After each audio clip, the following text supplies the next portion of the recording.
Hello, my name is Marcus. I'm the compiler of a collection of therapy quotes entitled 1001 Windmills of the Mind, a collection of advanced self-help quotes taken from a topic called the psychodynamic or the psychoanalytic perspective, which long ago, as I understand, is referred to by some, perhaps many, as philosophical medicine and narrative medicine. Philosophical, because just speculation, not sure here. Narrative, the theory being that it promotes a sense of time. Story, narrative, past, in the beginning, something happened, now the effects of it, there's a kind of a linear time. The problem is, our mind is kind of limited in that ability of linear time, other than just practical reality. We understand the calendar and all that. But from an emotional needs place, of what's driving us, of our motivation, something happened early on before the hippocampus came online. During the time of the survival brain, where there's no time, the unconscious does not know time, and this trauma takes place. Attachment trauma, relational trauma, interpersonal trauma, developmental trauma, strain, envy, weaning, etc. So if there's a trauma like that, everything's frozen. There's a circuit there, implicit memory, procedural memory, it's recorded. It happened, the body knows, the unconscious knows, the shadow knows, the hidden self knows, the repressed self, the one who walks with you now, the inner child of the past, the one who walks with you, is not like you, who is you, your inner child is you. Someone's living my life and know nothing about him kind of thing. So everything, also known as the double self. So everything about you that you don't know, your need, it wasn't met, how you cope with it, knowledge of the trauma, how you cope with the trauma, how you're still trying to get those needs met, and how you're unaware of that, and how you make excuses to make yourself unaware, willful blindness, rationalization, ostrich idea, and that's a lot going on like that. So we're in effect, it's a puppet master, basically, and it's not rational, it's oblique, it's hidden, kind of determines us. So determination, irrationality, and kind of veiled like that, the main three. And there's no logic, irrational. So this unconscious world has a different mentation, different logic, if we can use that word, symbolized. It's a dream world, okay, so things can flip-flop. So in the memories, you can't feel something, so you may say someone else who's safe maybe represents it. So you displace and condense and flip-flop and shape up and down. It's imaginal, pre-linguistic, pre-verbal. So it's the memories come to you in images, so it's imaginal like that. So there's a whole world in there. There's a whole world called primary process meditation, primary process thinking, open the door, Twilight Zone, okay, unconscious world, okay, Alice in Wonderland, myths and fairy tales are on there, all these kind of magical things that shape-shift and morph, and there's no time. It's a key one, and no time. And in the place of the brain where there's no time, if there's a recording of the trauma, okay, that means the baby's in pain. Doesn't know it, but he's in pain. But the pain's going to drive him to reach her mother, not knowing the mother hurt him. Not knowing that the mother hurt him, all he knows, because he's got no linear time. Pain, reach her mother. Okay, Santiana, Cleckley, Sisyphus, hamster wheel. He doesn't know mother hurt him. Reaching for mother, but mother already hurt him. The pain makes him reach for mother, not remembering mother hurt him. So he's reaching for the one who hurt him.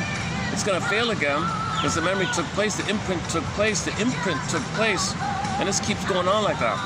So he's a love fugitive from the love that he seeks. Reaching for mother, but mother failed him. What the hell? Why is he still doing it again and again?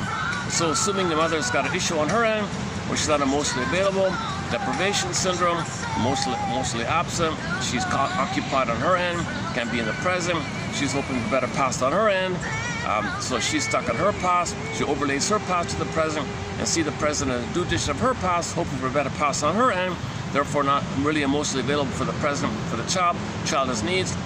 Child thinks the mother's soul blind, going to be enraged, be angry, and instead of being able to go to developmental process where the budding beauty can blossom and be a part of them, called feeling, real alive, and soul and embodiment, it stays with them, it blossoms them, it continues with them.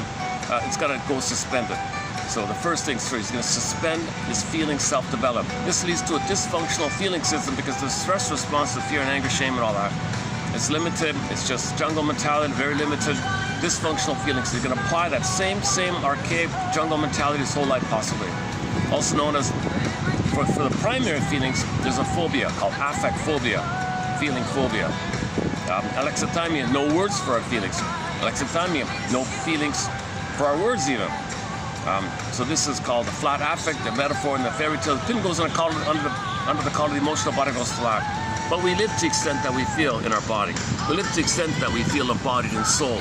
Okay, but the quality of these feelings determines the quality of our life. If it's flat, then the quality of life is kind of flat. So we're going through the motions of life, sleepwalking through life, living the provisional life. When this life begins, something missing. So we're in a kind of a trance, kind of like a post-hypnotic trance or something, where we're waiting for the bing, the condition. So where somebody reminds your mother. Could be a person, yesterday's topic, and if it reminds your mother, well, the old brain, that's survival, doesn't know time, so there's your mother. So all flared up, all excited, blissful one is honeymoon phase, gonna fail, do it again, fail, does it again, fail, does it again. Okay, so in the interim, if the partner's not there, you'll look for other substitutes called oral fixations, so smoking, drinking, gambling, money, promiscuity, okay, those kind of things. So they're like symbols of mother from the unconscious point of view, because you gotta reach and fail, repetition again, Cleckley, sentia. Cleckley is from ancient Greece. It means minus repetition. We don't really learn with repetition. We're just doing it, not remembering it failed, pain, reach, and we're not aware of it. So it's going on. The reason we're not aware of it because the it says to the ego, hey ego, the person's in pain here. Help me out here. Create some flim-flammery, some duplicity, some throw him a bone, red herring, straw man. Just give him some cute little thing to say to himself, some cliche, some slogan that what he's doing is reasonable. So rationalization is when the person believes being reasonable, that's a cloak, camouflage, sponge, tourniquet, psychic tourniquet, band-aid, then I make him aware of the pain.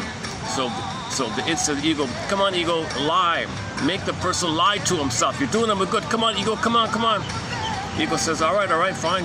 So the cortex comes up with some nonsense. What's the big deal? Smoking is something that's harmful, but you'll explain it away, justify it away, it's social, people exaggerate. I'll give you, my favorite movie star smokes, so it can't be that bad. He looks healthy and strong and handsome. I'll be healthy and strong and handsome if I buy the cigarettes. What are you talking about? So brush it away, ignore it, deny. Just some handy, cute little thing to say to yourself that it's okay kind of thing. That's quote unquote explains away why you're doing it. And you don't want to need to know the truth that you're reaching for the cigarette as mother. You don't want to know that. Nobody wants to know that. Nobody wants to think that the cigarette might be mother. Like the nipple kind of idea, like the first mother for the baby's the nipple, and you're something symbolic. But it's just so pacifier and okay, the thumb sucking and the nipple. So you're just kind of like triggering the good old days, the reminder of what you used instead of the nipple. Maybe your mother gave you pacifier, the rubber nipple in the bottle. So you're just reminding yourself of that comforting time. So you get some remembrance. Now when you get the remembrance of the one that the mother saved your mother, you get some happy chemicals. But it goes down, so you do it again, goes down, do it again, so give yourself excuses. Plus the added factor that some kind of tranquilizing effect for the pain, and the happy chemicals of the remembrance, some kind of combination of pain management and happy chemicals from the past. So you're still looking for mother. It's going to fail, reach, fail, not just cigarettes. It could be the stimulating fluid. So the unconscious goes by associations. Mother's supposed to be sweet. Breast milk is a stimulating fluid. Well, look for a stimulating fluid. It doesn't have to be alcohol. It could be any kind of stimulating fluid. Smooth fluid or sweet fluid or, chocolate milk or, wine or, anything like that. Fruit juices. We're talking about emotional eating in terms of using food to make yourself feel better, like an emotional reason. You're not eating or drinking for physical reasons. We're only supposed to eat and drink for physical issues. Like we're physically thirsty, physically hungry, and we know it, and we eat and drink for that. But a lot of people use food as an emotional management issue. Let me imagine there's mother, and I'm reminded of mother. Let me have some concentrated sugar with the biscotti or the cookie, because concentrated sugar, salt, and fat tricks the mammalian part of the brain, the old brain, to perceiving that there's a lot of food. That part of the brain thinks the person's safe, but the surplus food, like a bonanza of food.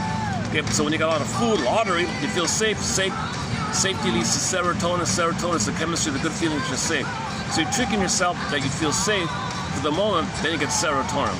That's just part of it, the practical side of it. Because not all the oral fixations have a physical thing to it, like drinking. Money's the main one, things you buy, shopping, things you buy, materialism. It's mostly money-based, things you buy, shopping, internet advertising world. Buy this product, it knows you, loves you, stable, durable, reliable. So advertisers will describe products, the way the baby, if the baby had adjectives for the breast mother, they would use those adjectives to describe and chance the product. So you're unconscious drawn to it. So you're unknowingly buying something, you don't need it. You just say, well, it's on sale. Maybe one day when you buy it, go buy it. Well, so.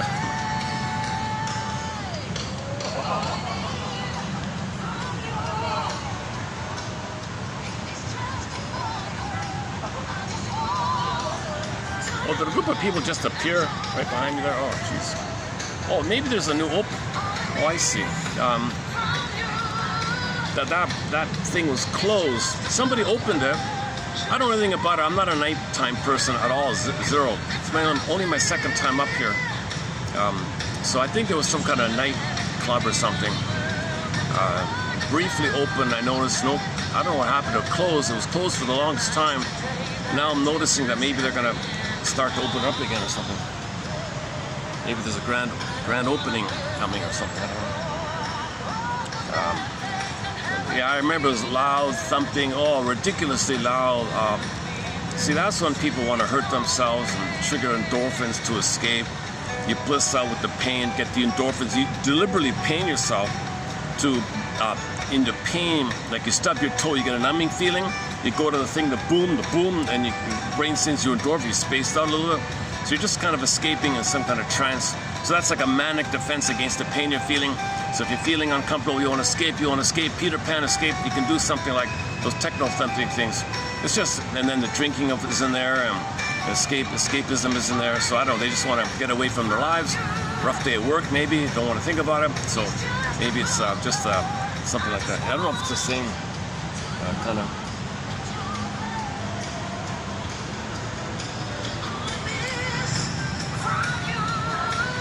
The guard didn't want me to.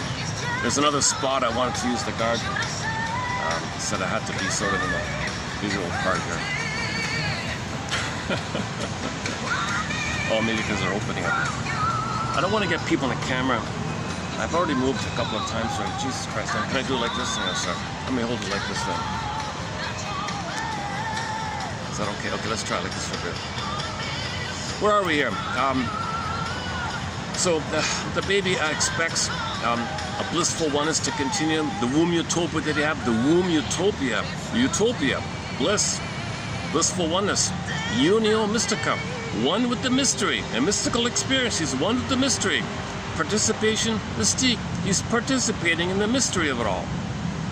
Blissful oneness. He's one in a blissful ecstatic state. Delirious euphoria. Infantile megalomania, feels like a king and a god. He thinks he's the universe, or the center of the universe. He thinks he's all that is, or something.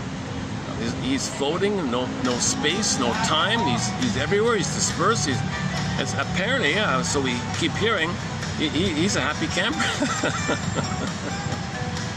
So he has this famously known as the Garden of Eden, Shambhala, Shangri-La, Nirvana, Paradise, Utopia, any kind of paradisical image in the myth of fairy tales code for this blissful oneness. The unity. Remember in the motif in Myths of Fairy Tales, when the baby is one, that's the paradise. When something happens, when mother fails him, he's going to cope with either or. Now there's the knowledge. Now the apple is the mother. So if he bit the apple, means he's angry. Mother failed him. He bit the apple. Apple's the nipple. So mother's doing something wrong. There's a tune, malatune. Baby got angry with the apple. Now either or. Baby cannot handle the confusion that the same one who's loving him is the same woman who's going to hurt him. He can't help it. Breast is there, good. Suddenly something wrong, click, click, click, bad breast. He just divides it in a thing called psychic splitting, either or. Okay, now there's the knowledge of good and bad. That's called psychic splitting, the either or. So that's all that means. Okay, now it's bound to happen. No mother's perfect. Baby's temporarily engaged in either or. Okay, so that's like the knowledge of good and bad. Okay, when he bit the apple. Biting the apple means he got angry at the nipple, angry at the mother. Nipple means mother. Apple is a symbol for the nipple, but the nipple is the first mother. Then it extends to the breast mother, then it extends to the full mother, but in the beginning it's just the nipple part, right? So symbolize, okay, like in the Tantalus myth, okay, the Tantalus myth. for weaning trauma. He reaches up for the apple or the nipple or the cherry symbol for the nipple. It pulled away. The wind blows it away. One second.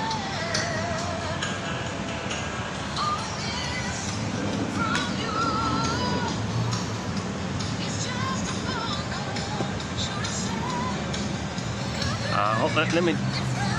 Just give me a minute here. Hold on a second.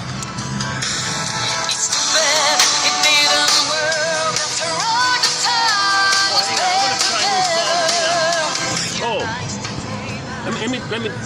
I'm baking here. It's 40 something. This fan's not doing too much for me here. I found the new 2 videos ago. I went to Radio Garden. I moved the cursor over to Ivory Coast, and a song was playing by a pop diva from the 80s and 90s by the name of Miss Bell. Nyanka Bell. Miss Bell. Nyanka Bell. A great song. So yesterday I followed it up with a second song. Also great. I love it. It's a great song. Go to the short section. I posted 2 clips of it. Now I haven't really heard these other 2 songs, so I just plucked out 2 more songs of hers. So I just started hearing a bit of it. So I just want to experiment with 2 more of her songs here. So bear with me here. She's got quite a voice.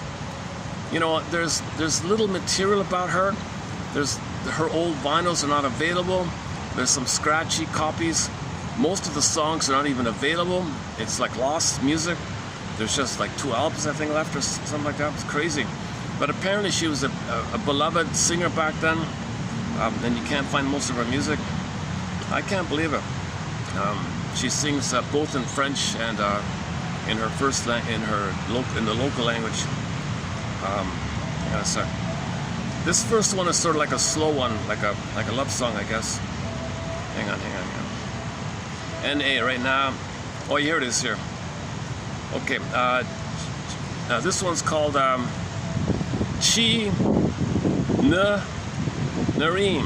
Chi Nareen or something. Okay, let's try this one out here. And then later on we'll play like a pop, like a more pop. She's a pop diva. She's like a disco queen, pop, disco music, techno. You might hear her music there, right? If you were in the Ivory Coast in the 80s in a place like this, you might hear her music kind of thing. But before we play that one at the end, I want to try out this slow song here. I only heard like the first 10 seconds of it. And so this is an experiment here. Like, yeah. Okay, here we go.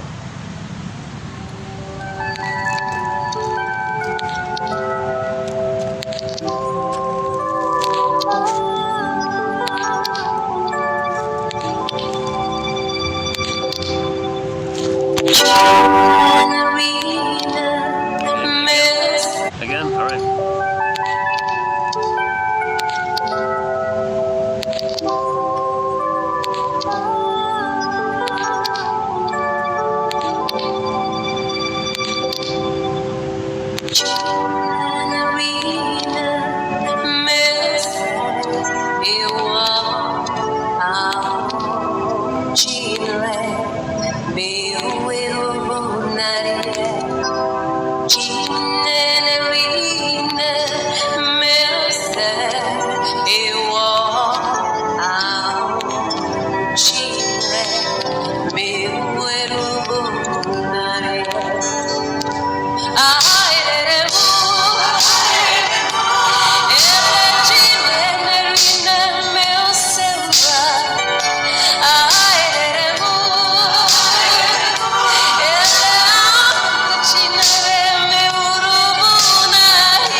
Oh, still going on? Okay. Oh, there's the name of the song if you're seeing it.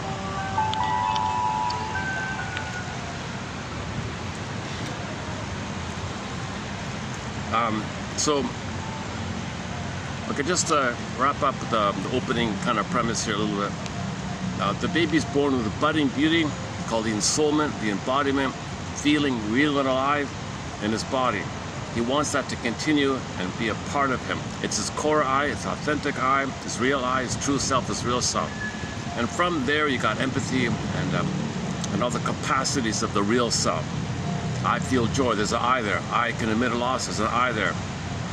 Okay, and so on, discuss reasoning. Oh my goodness, what about the lighting here? Is that okay? Yeah, okay, let's try that. Okay, go to yesterday's video about the apology part.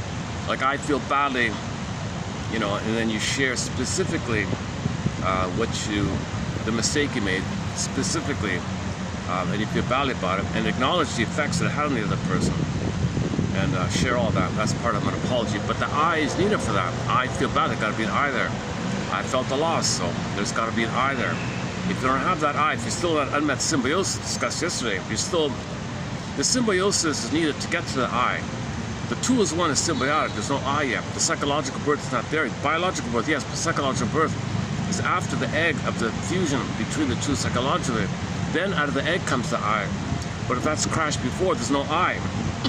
So they don't really have the ability to more losses.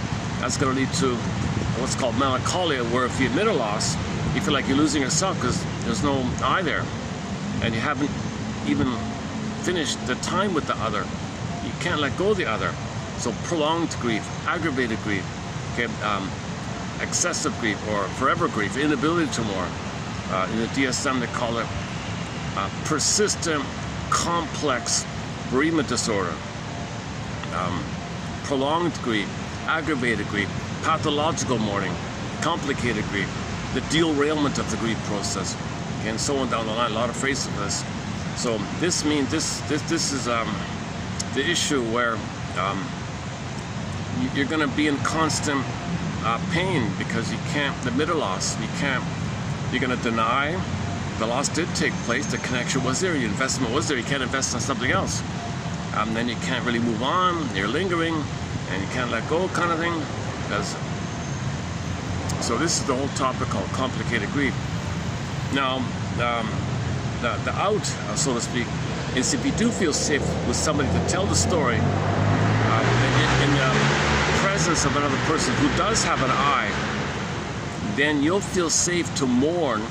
The expression of your grief is called mourning, and when you mourn, the phoenix and the firebird from the ashes, the phoenix, the emotional freedom, the aliveness comes back. Okay, symbolized by the firebird, the phoenix, the reaction, the catharsis, the emotional knowing. Okay, in the Disney film, the orbs rushing up. So now you feel alive again. So grief is the doorway to your feelings and identity. Robert Bly's main line, if you want to summarize, I think my summary of Robert Bly's career is, he said it once, grief is the doorway to your identity and feelings. They call him the grief poet. So anyways, he taught psychoanalysis, and not directly, but through his wife being a Jungian analyst, giving you a psychological interpretation of fairy tales. So he discusses fairy tales like that. But he includes some traditional psychoanalysis. But he keeps it simple for the public like that. So he's excellent. His work is amazing. Robert Bly, highly recommend his audios on the shadow. He's got 6 cassette tapes on digitized on the shadow. There's a little book with it as well. The shame, the tapes on the shame, and the men's journey. The Iron Joint, of course, is the main one. Iron John, the Grimm's Tale. The key image is the getting the key out from under his pillow. So in the fairy tale, the soul is in the cage. The guy says, "What the hell? Give me back my golden ball. Give me back my embodiment." The wild man, the Iron John, the gold ball, they're all locked in there. Everything's locked in. Your embodiment, your golden ball, the radiance, the feeling. The golden ball is the radiance and warmth and vibrancy, the vitality of your feelings, feeling real and alive, the golden ball. And the Iron John is your whole animal, like feeling alive body like that. Iron John, wild man, whatever. And the two were locked in a cage. The poor, helpless kid said, "What the hell? Give me... I want, give me back my golden ball. So it's related. They're kind of related. I feel though for am. Iron John is the am, and the golden ball is the I feel. They're kind of related. So in the story, you just say he wants the golden ball, but you need the identity of the golden ball. So they're kind of a package deal like that. So he learns. Well, the secret is you want your soul back, your identity and feelings. Get Iron John the golden ball, your embodiment and the golden ball. Okay, it's in a cage. You notice you got to get the key. Yeah, okay, fine. Where's the key? Ready for this? It says, yeah, tell me, where's the key? I want the key. It's under your mother's pillow. What the hell does that mean? So the metaphor means the mother's unconscious, dark, shadow, under the pillow. So the image is dark under the pillow. And there's a secret there, the key, the secret, which the mother doesn't even know herself. It's in her unconscious. It's in her unconscious. The key is there in her unconscious. She unconsciously used the boy to meet her needs. She unconsciously had some agenda for the boy to play a part on her end. Maybe she wanted the boy to be like a He-Man, to fight with the world, the mother thinking the world's her mother and demanding the world to give mother to her. That's what Lucy Holmes' theory. Or the secret is she was trying to know that she had been shamed, so she had a baby to shame the baby to know that she had been shamed. Or she wanted the baby to mother her. Child gratification. It's a secret, like she doesn't know she's doing this. So you got to get the key yourself. She's not going to give it to you. She's not going to hand it to you. You got to make the effort to get the key. So on this point, the Twilight Zone is helpful here. Now, one of the episodes called One Last Pallbearer. It's about a guy trying to get an apology from 3 repetitions of the mother. Forget it, they were clueless. So the folly of trying to politely ask, Mother, did you use me for some reason? How dare you insult me? Mother's rights, I did a perfect job. How could it? And she'll just attack you, like they did in that episode. So they don't know. They're narcissistic. They're still hoping to be center stage, all about them. Okay, they're still at the frozen place of the ones their mother was missing. So everything's about them. So they twist every situation about them. They don't want to admit they did something wrong because they're right. They're infantile God. They don't understand they did something wrong. How can they do something wrong if there's no I there? They don't feel badly because there's no I there. They can't admit something wrong. You're implying they have an I. You're implying they have an I. They're enraged at this. They lose themselves if they were to be honest. They cannot be honest. Narcissists cannot be honest because they got to have an I. They don't have the I, so they cannot be honest. So that's why all these stinger personality patterns, the bully, Iago, passive-aggressive, bully, all that antisocial, like they have to lie because there's no I there. You need an I and feelings to have the pleasure of the honesty of what's real about you.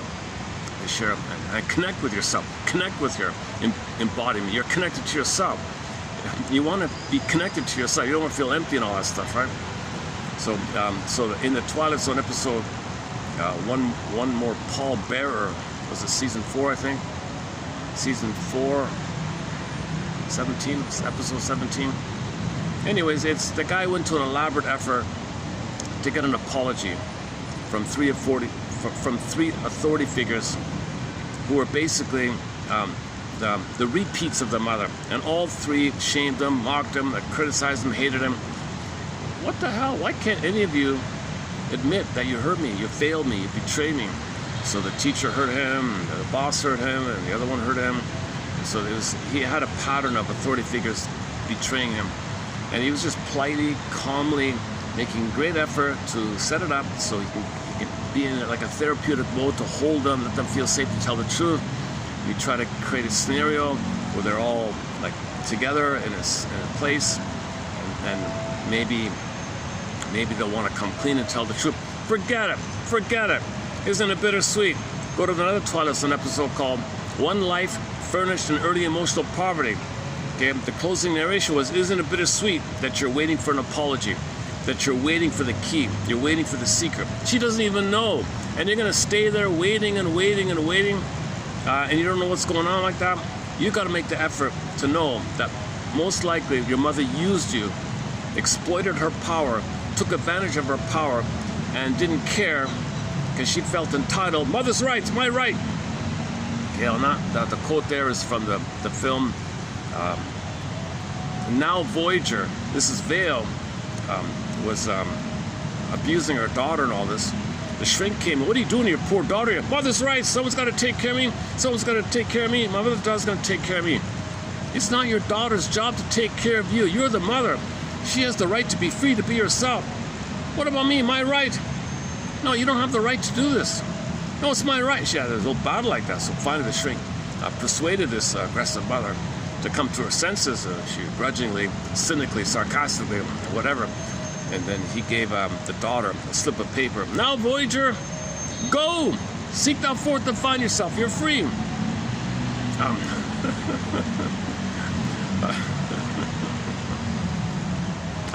The woman, the daughter, the victimized daughter, was played by the actress Betty Davis. Go! Go! Character played by Betty. It was Charlotte. Go, Charlotte! Go, Charlotte! Go! You don't have to stay ensnared in this guilt trip. She's using her power, guilt tripping you, ensnaring you, using her power to make you feel guilty. You feel guilty. You're no good. You're no wrong. She always brainwashes you. Mothers know how to push your buttons because, hey, she sold them on. She's pushing your button. You're guilty. You're guilty. I'm guilty. I'm guilty. You can't, and she never got her love to be herself. I'm telling you, you can be yourself. I'm stepping in. Okay, I'm the bridge out of this mess. You can connect with me. I'm the therapist. You can connect with me, and you can explore and talk to me, call me, or whatever. You can connect with me like this. You got to break out of the bond with the mother and connect with the father, the world outside the mother. You got to get outside the mother. You don't want to be ensnared in the target of the negative symbiosis, negative fusion with the mother like that. Well, I forgot to mention something. In the last video, I mentioned the Dobie Gillis show.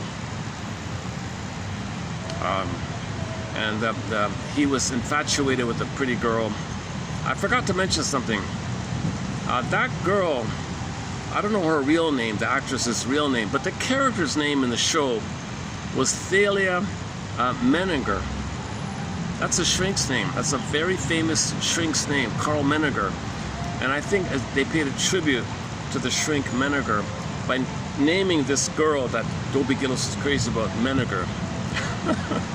We have a few quotes from, not too many, but we have a few quotes. I'm not really a huge fan, but we do have a few quotes from the Menninger, Carl Menninger guy. The main one being, Menninger says that if you're dysfunctional, his line is, we may say that if you're dysfunctional, we may say that your script, your traumatic script, your repetition compulsion, your compulsion to repeat, we may say that this neural circuit that you're not aware of, this Santiana, Cleckley, mindless repetition, okay, hamster wheel, this kind of system going on, the compulsion to repeat, get a better outcome, compulsion to repeat to get out, dysfunctional, present not the past, it's going to cause problems, disappointment, you're dysfunctional. We may say that your disappointments again and again and again, we may say that this is what your script is doing to you at midlife. Now, at midlife, let us see what you can do with that script. Okay, enter another Twilight Zone episode called Gabe's Story. And Gabe did that. He had a self-defeating behavior. It looked like he was masochistic. No, nobody's masochistic. You repeat, hoping for a better past. You repeat to get out of the pain. You repeat to get a better outcome with the mother. You repeat to get attached with the mother so you can go through the developmental process to have your identity and feelings. You want to be yourself. You want to be healed. You're repeating, but it's painful. It looks like you're no, you don't enjoy it, but you're reliving it because that's what happened. You want a better outcome. That's all it is. So this Gabe guy had a self-defeating pattern. Nothing was going. He said, am I jinxed? Am I jinxed? Everything I do turns out wrong. What the hell? I'm tired of this. Get into the Twilight Zone. Open the door. Next stop, Twilight Zone. Twilight Zone means unconscious. So in the Twilight Zone episode entitled Gabe's Story, okay, you go open the door. Woof, magical place, unconscious. And the guy, Gabe, goes to this fantastical kind of place. Okay, remember, it's in the dream world, anything, it can be anything in there. So you have this fantastical, unrealistic kind of thing. Some skyscraper that's like 1,000 kilometers in the sky. Somebody, I don't know. So they just made up some crazy thing. So he's in some kind of fantastical place. He finally sees a young lady writing daily versions of his dysfunction. Hey, you!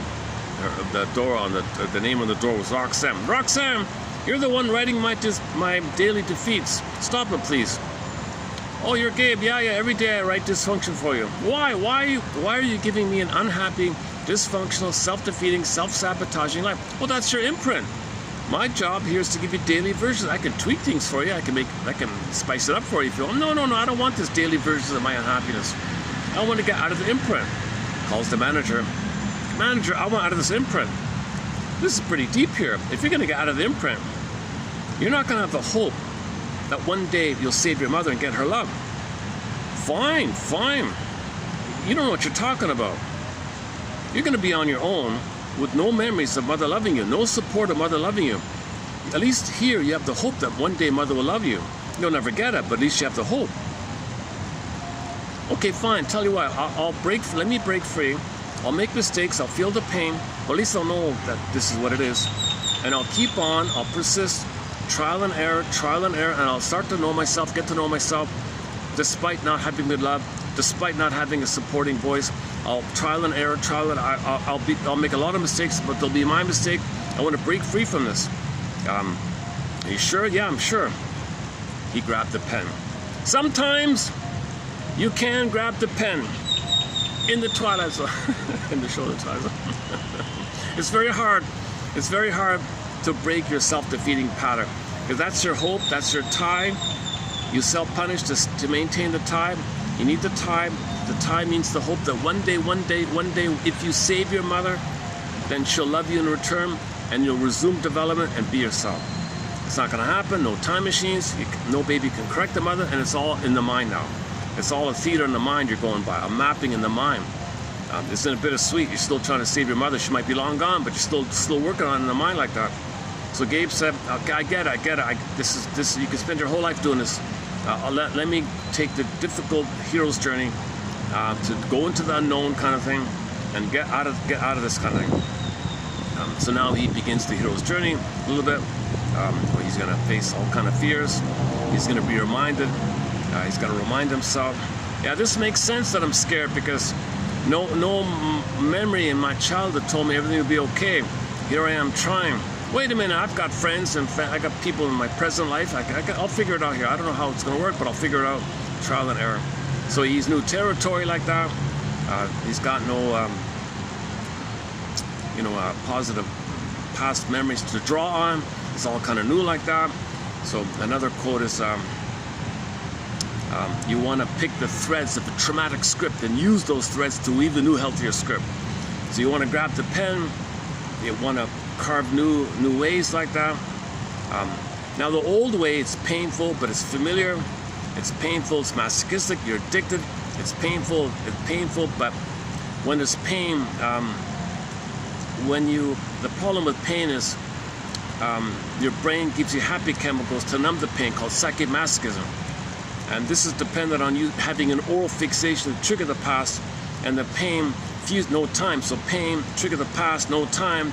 Pain, pleasure in the same space, same tunnel of time, no time, fused together, poof, it's fused. But now you're dependent on oral fixations, pseudo-aggression, pseudo-activity, manic activity, oral fixation, repetition, compulsion, symbolic chasing, dopamine. The brain says you dopamine, go, chase. Now you're going to always be shopping and manic behavior to trigger the past, to get happy chemicals, for a moment, not feel the pain you're feeling from the trauma. Remember, when trauma, the happy chemicals are too low. The set points of serotonin and oxytocin are too low. The stress, adrenaline, the dysfunctional feeling system, sensation, it's just fear, anger, shame, and all the related derivatives of it. Okay, schadenfreude and sarcasm and all the way down the line. Okay, that's a dysfunctional feeling system, to always think it's to be so cynical, no trust, jungle, either or, my greed, your greed, all not. You're still operating from an archaic reference point of the old brain called the amygdala, the spine, the tip of the spine. But we're mammals, we're feeling beings, we're feeling people. But the whole feeling thing, remember the pin on the collar flat. Snow White's in a coma. Rapunzel's locked in a tower. In the narcissism, an echo actually turns to a statue in the forest. Now, she can come back to life, but she's suspended like that. Or frozen woolly mammoth in a block of ice. Or the princess, representing the animating quality of the feminine, the being, the feminine, the moon, the feminine, the being. And princess morphs into a bird and flies away. Going on with her. This core gets yanked down into underworld. Underworld means shame, hell, burning, biting feeling. So anyways, you're not swoon, numb, endorphins, you go to the disco thumping thing, numb, you're kind of numb or something. So you can't feel, like you're not really coming from your quote-unquote mammal place, like your embodiment. Like if you're in your body, you make sense. You have the sense of self, so you make sense. When you have the feminine and the feelings and the embodiment, you see, then you're doing from the feeling. It's ethical, virtuous, moral. It's pleasure. You know what you like. It's blue jay. You're expressing what's unique about you because you have an eye. The Great Spirit gives everybody a unique eye, and you identify those traits that are unique about you, which you express, called the bluebird of happiness. The blue jay of happiness is within like that. You have the eye like that. It's pleasure. It's path with heart. It's meaningful to do this. Everyone's better off like this. You're in the present, shining your gift. You're not distorting the present to use like a theater thing in the present to replay your past. That puts the pressure on people. No one's being seen for who they are in the present. You're just casting people into roles to play the theater of the mind, hoping for a better past. So people are under pressure, tension like that. What do you want? So you're coaching people to play roles. You see things in a certain way. It's a jungle like that. I want a better outcome. So when people have the eye, they're in the present, expressing their gift. So the candle idea, there's light for everybody.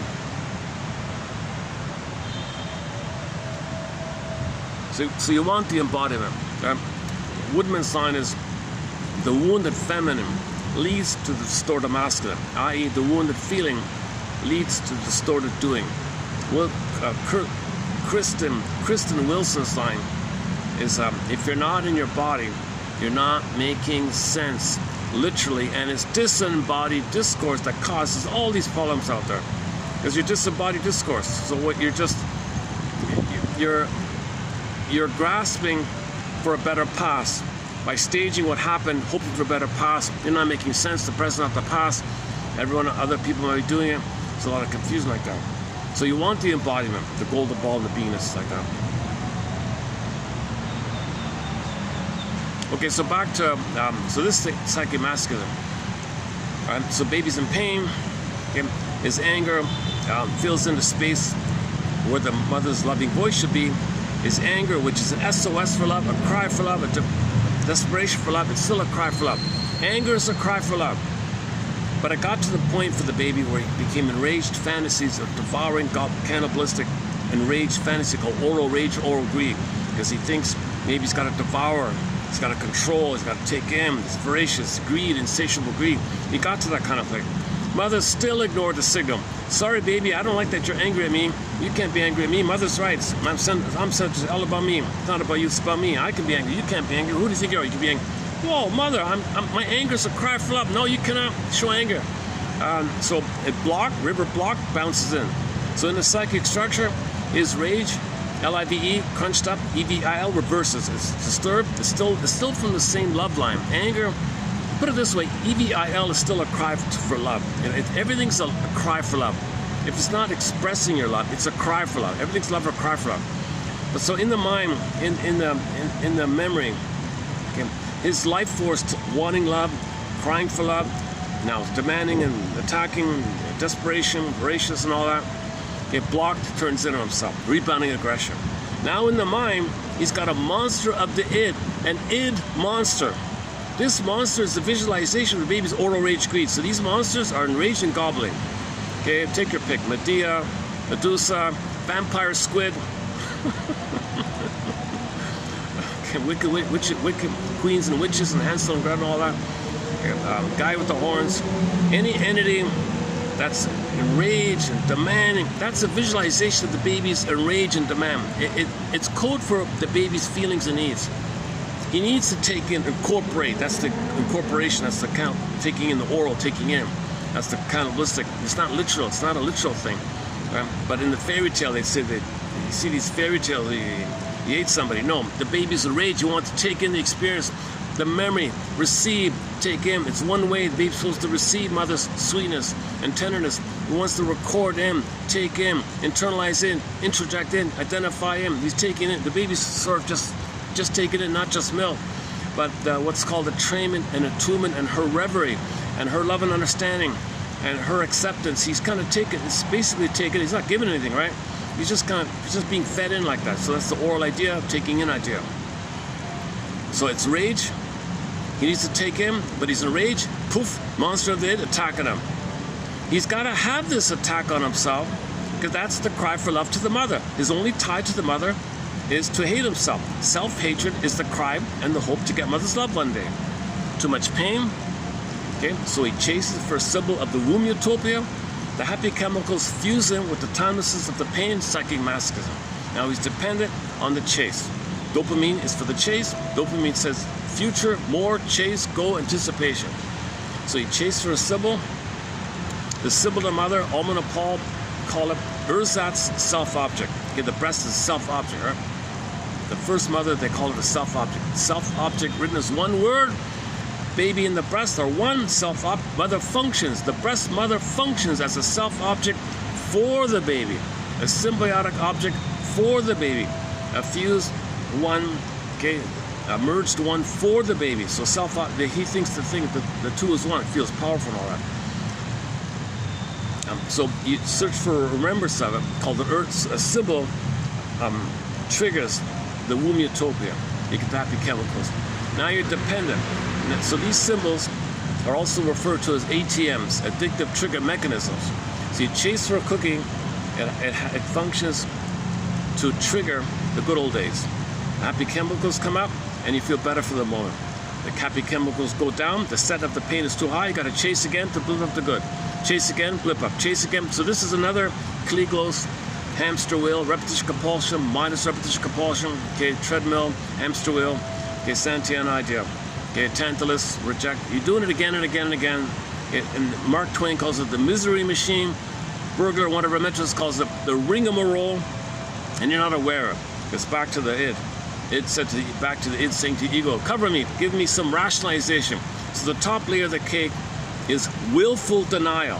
Rationalization, some nonsense you believe, a belief, a philosophy, an excuse, a slogan, it's cloak, camouflage, while all this is going on. All this is going on, it's the major crime. You don't want to know. You're only conscious of your chase. You're only conscious that you're going to run to the machine and buy the thing. You run to the new fancy vending machine, they got some new things in there, and you're all excited to go, and you can't buy it at the store, it's on cheaper price maybe, I don't know. So you got some kind of hope that you're going to get a discount, a mother giving you something. You control the machine, you put the money in, you pull the lever. There's no annoying cashier maybe, or so you're going to get it for sure, and you're all excited to go to the new machine. They have the latest boxes of whatever. I just saw a blurb about the vending machines and the shop or whatever. So the dopamine is the go idea, right? You're important, anticipation, because you think when you get something, it's mother. So it's partly mother with the chemistry idea, of the tricking idea that you'll feel safe, of the food, it's not mother, but it triggers the time when you did have mother, hence the idea of a triggering mechanism. It's not mother, but the symbol of mother triggers when you had the mother. You're just triggering yourself. So you chase to trigger yourself. You need something that flints it, that flints the release of the happy chemicals. And then it's fused with the pain and the pleasure. The pleasure's up over the pain, it goes down, get the pain up over the pain, get the happy chemicals up over the painful chemicals, it goes down, get chased, the flint up, the trigger up, goes down in the misery machine. So you're in this Cleckley's thing, hamster wheel. So that's why they keep saying hamster wheel. We're doing it around and around again like that. Now the chase component can take the oral fixation, repetition compulsion, negative magic gesture, can take a lot of forms like that. That's easy enough, right? The only added point here is called the Faustian de-identification, because if there's too much pain, what often happens is the Faustian deal in the relationships is that when they repeat the cry for love and mother hurt them, when they have a relationship, okay, they don't want to cry for love anymore. They want to find the other person wanting love. They want to project and see and fantasize that the other person is them wanting love. And they think that the other person wanting love is them getting love via the proxy of them. So they have the fantasy that the other person wants love. That means they'll get love back in the nursery. but they're going to play the mother who says no to them. They project their soul into somebody and hope that that person will get love for you on your behalf from your mother back in the nursery, but you're the mother's going to say no to it all. It's all twisted, insult to injury, then you hate them. Because you're angry with the mother, you displace on the one you just shamed. No time, at the same time, on another level, that column at the same time. It's hard to describe no time, right? So the one you just shamed, poof, there's your mother. Instantly, that same time, that's your mother. And you're angry with the mother, you hate the one you just shamed. The other person played you, and they're you and your mother. Because in the fusion, you're you and you're your mother, right? It's the fusion, it's other people the same. Things just flip around like that. So the hope and the anger is going on. So others can hope, and then you reject, because mother rejected you, you become the rejecting mother in a Faustian deal, Faustian bargain, Faustian pact, identification of the aggressor, talionic feeling, talionic impulse.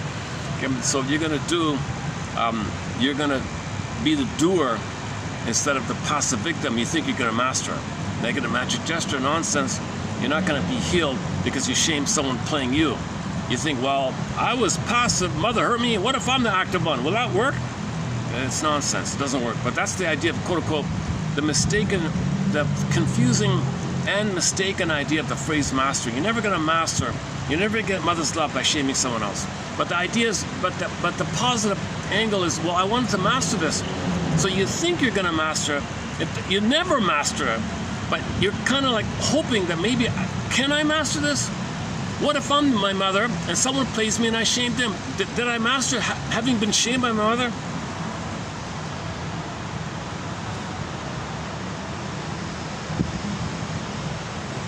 Actually, this is my first time. Yeah, this might be an option. The guard said okay. I couldn't go over there, but this open part they said okay. I'm assuming they open. What time is it? 4:30.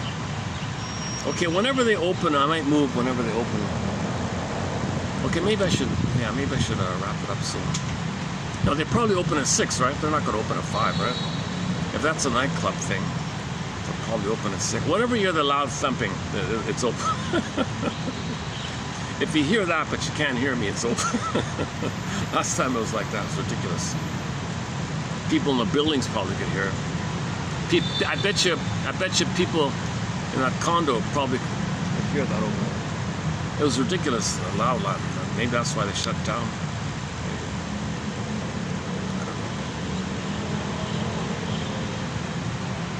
One sec. We had some rain earlier.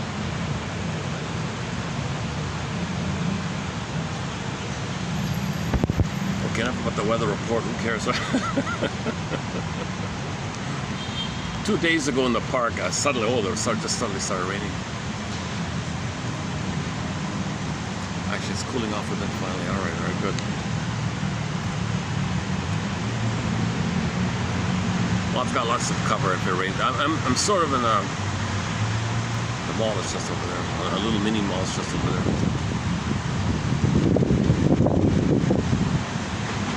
Where are we here? Okay, so meanwhile we're doing this, okay, repetition compulsion, okay, in relationships, the repeating is others will repeat on your behalf, but you say no because you're the mother. So you're never yourself. You're never going to be yourself. Then you hate the one you just shamed. So it's really twisted. The humor is going to be dark humor. It's going to reflect that. The tension and release is that you have tension shaming yourself. Someone plays you, you disperse your tension on someone else playing you, you shame them. Some of your tension on you is dispersed. This dispersal of the tension on you onto someone playing you, it's like a release. That's called the relief theory of humor. When there's too much tension and then there's less tension, the release is the humor mechanism. But this is dependent on shaming somebody. It's called Schadenfreude. So the main humor here in identification of aggressive trauma before 18 months is going to be dark humor, bitter banter, sarcasm. It's all oral fixation. It's all either or, all or nothing. You're still with the yesterday's topic about symbiosis. You see, the symbiosis wasn't complete. Babies need to complete the symbiotic stage up until 18 months. So they don't have an I. That leads to the narcissism and the either or, and they can't mourn or bullies and all passive aggressive bullies, Iagos, cynic types, and I want to envy. They can't see goodness. They got to look for goodness for the greed, but they can't accept the pain. So wreck the goodness. So you got this complication like this. Okay. It's gonna rain soon, right?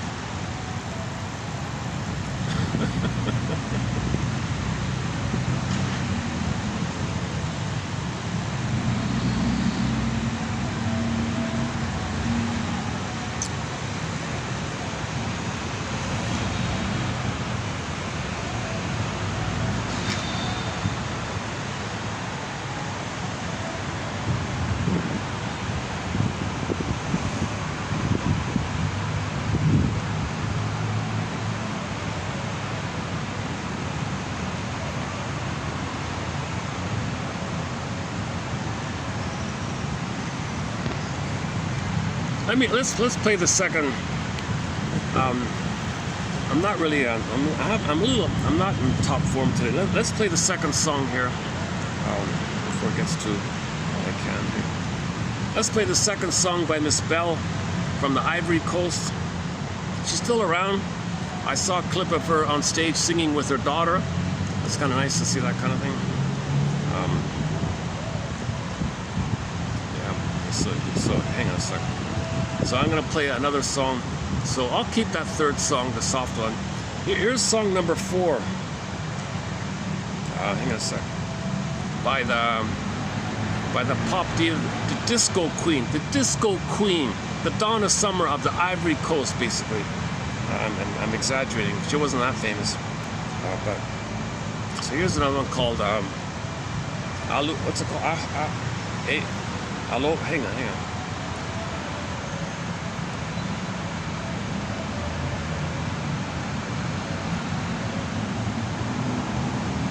Oh, AHOU. Okay, this is a more upbeat kind of song here. All right, let's give this one a try here. In the comments section, people said, "Oh man, that's the music of my childhood and all that." So a lot of people remember it.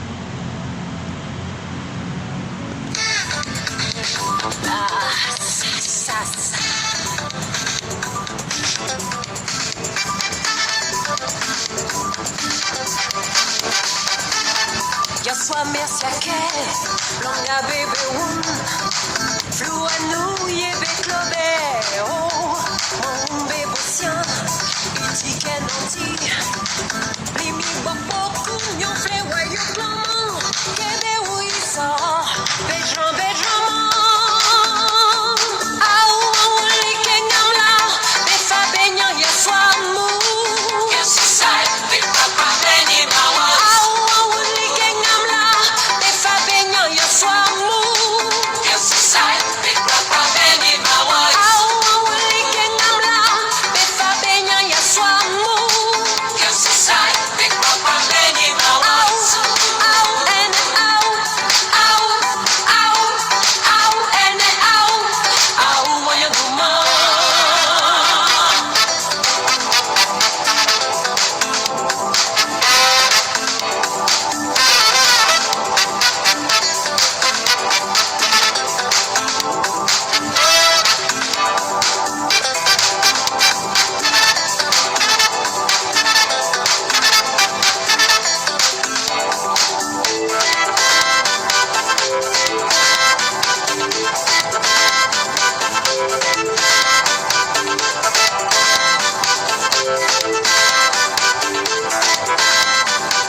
Side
Okay, what follows here now then is a question mark on my part.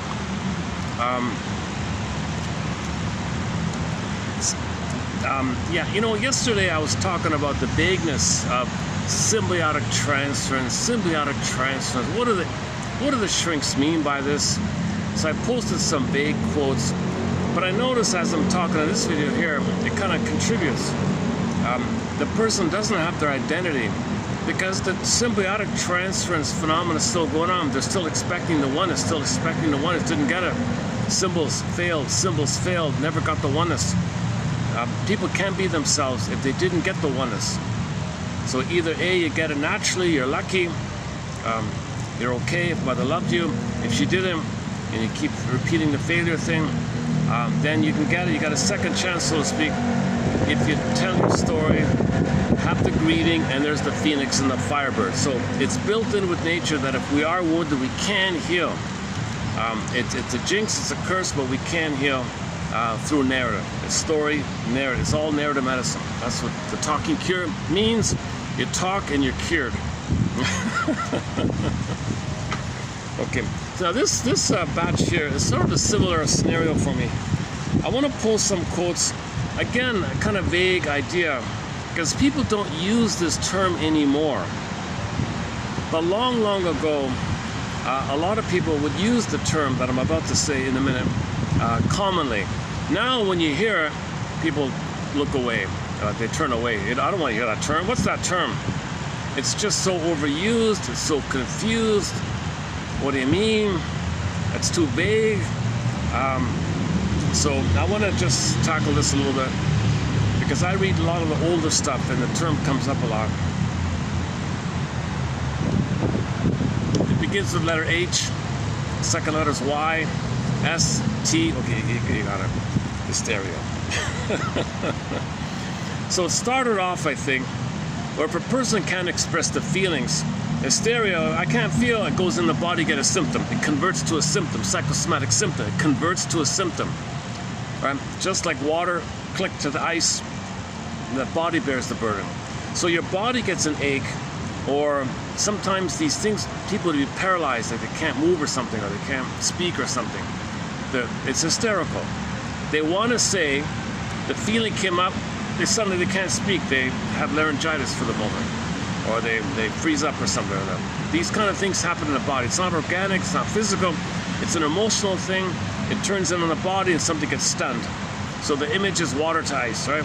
So you want to feel, okay, and it converts to ice in really like that. And then things get frozen, so the person couldn't speak. He wanted to say something, he lost his voice. It's a hysterical conversion. So they would use that as anxiety hysteria, or hysterical conversion, or conversion symptom, conversion somatome, whatever, all these terms. So it sort of started off like that. So a lot of people back in the day had all these kind of things. Then you tell your story, and then it gets released, right? But the term hysteria is not just the conversion to the body symptom. It can be an exaggerated display of emotion, fake emotion. Oh, there was we missed it. Oh, there was a lightning strike. We missed it. Oh, son of a gun. Let's see. Oh, there's the thunder. Oh, yeah, the thunder cloud. Oh, right. A little delay there. I forgot about that. Yeah, so we're gonna get some thunder and lightning. Play this song by what's the name again? Thunder and lightning. Your love is BPD, hysterical. Your love is too hysterical. It's like thunder and lightning, too emotional. So modern today phrasing of hysteria, they use other terms for it, right? Actually, yeah, hang on. Let's do this quickly. Let me go to the AI thing again. Let's do this. Modern versions of this. Oh, here it is. Modern versions of hysteria. Let me just read this quickly. And this is the automatic printout from the AI mode here. The term hysteria was officially removed from diagnostic manuals in 1980. Oh boy. However, a big however, a big but, the concept or the idea or the existence, okay, the concept persists in modern medicine and psychoanalysis under different names and different frameworks. Modern versions typically fall into 3 categories. Okay, so I'm reading from the thing there. Okay, so the more familiar one we just mentioned, now they call it conversion disorder, characterized by neurological symptoms. Okay, so something in the body freaks out. The doctor says there's nothing organically wrong with you. Please talk to somebody. That's what we talked about. So that's the common one, conversion symptom. Number 2, people don't want to use unconscious anymore. Now they're saying, well, your conditioning, your cognitive beliefs, your brain software, your signaling, your software to the hardware. There's a confusion between the software and the hardware. So they're trying to get rid of the word unconscious. But it's the same thing. So fancy new term here, functional neurological disorder. It's even worse. I much prefer unconscious. A broader modern term for symptoms that appear to be neurological but are actually caused by the brain's software, i.e. signaling, rather than the hardware. What a mess. It's way better before. You're way better off simply saying it's the unconscious.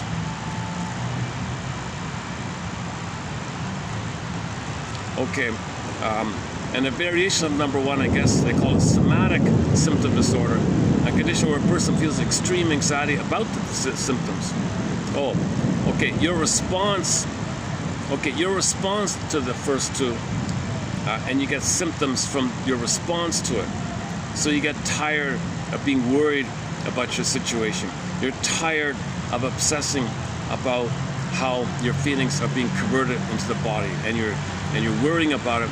So it's like you're adding on to it, right? Okay, I'm not going to get into, they go into Mr. Lacan here, forget it.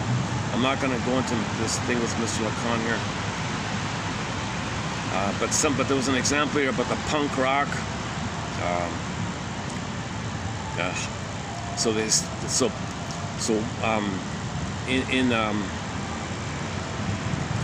In terms of understanding hysteria from the point of view of society, you have the rebels. People are being rebellious. So the James Dean, I guess, he's been hysterical. The great. I can't get water on the phone here. Okay, I gotta change it up here. Hold on a second. Let's find another spot here.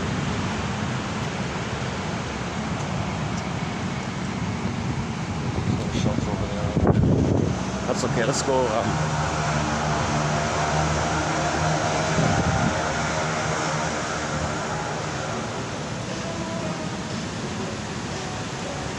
I don't want to block the laneway, so let's just.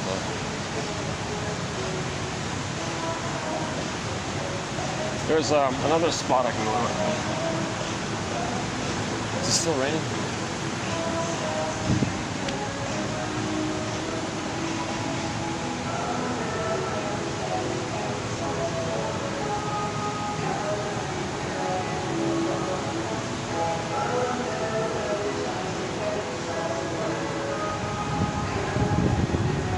Here's a cute little spot here. It's like a camera, so the guard can see me all the time. It's okay, right? Let me do this. Let's read the. Let me get my stuff over. Hold on a second. Now, while we're waiting, let me let the phone read out the quotes for today. Hang on a second. We're doing a 3150. It's what I'm talking about now is today's video is 51, right? But I'm talking about 50, yesterday's one. So if you go to 3250, you'll see the quotes here. I didn't have a chance to get around to yesterday. Okay, hang on a second. It begins with hysteria used in a name-calling sense begins with that. Okay, I'll see you in a couple minutes here. So.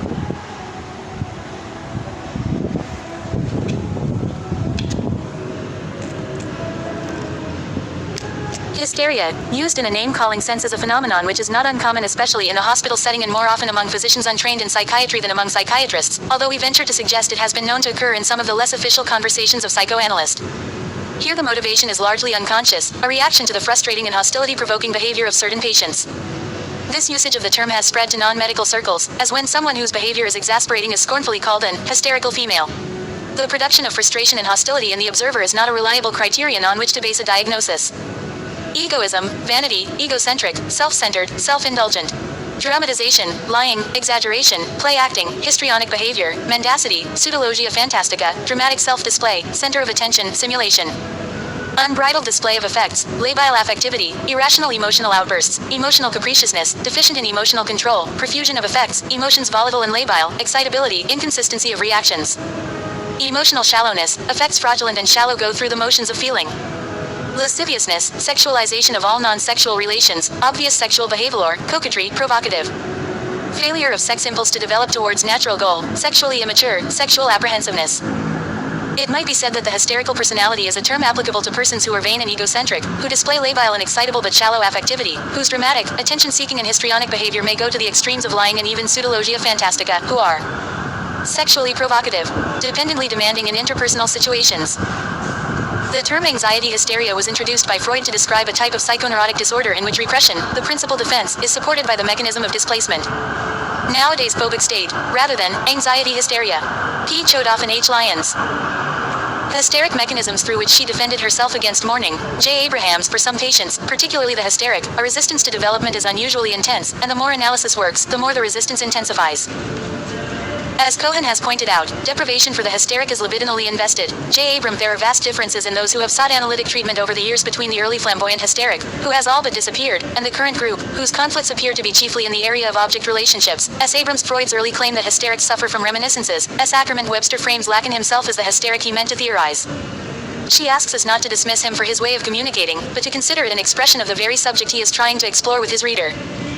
S. Ackerman, G. Reed Solo and M. Wilson. Hitler is pictured by Erikson as more of an hysteric, one who sensed to what extent it was safe to let his own personality represent with hysterical abandon what was alive in every German listener and reader. H. Adelman. Associations between the nude dancer and the hysteric.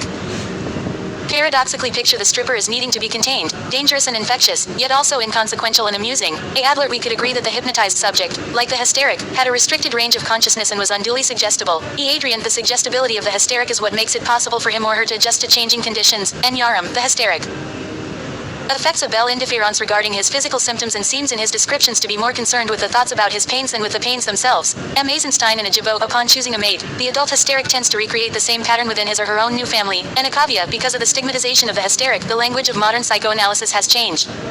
What was once called an hysterical attack is now called psychotic anxiety, or perhaps a psychotic part of the person. J. Arundel. I spend the entire year surrounded by hysteric S. Chronic parrots. J. Avello. In the obsessional hysteric marriage, the hysteric partner is frequently frantic about the control typical of the obsessional's interaction, while the obsessional is perplexed and bewildered because of his denial of hostility on the one hand, and his unfailing conviction that his intentions are good, on the other. J. Barnett. TQ 325p.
Differences between hysteria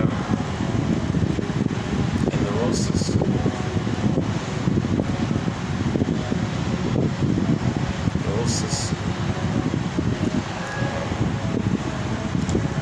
Sorry, hang on.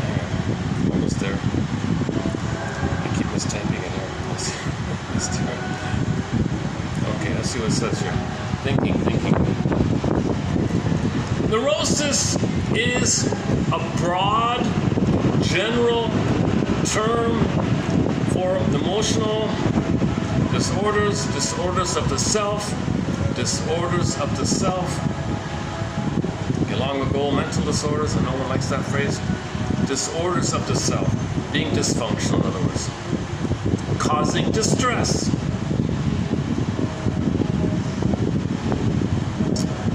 Okay, whereas hysteria is a specific or advanced type of neurosis.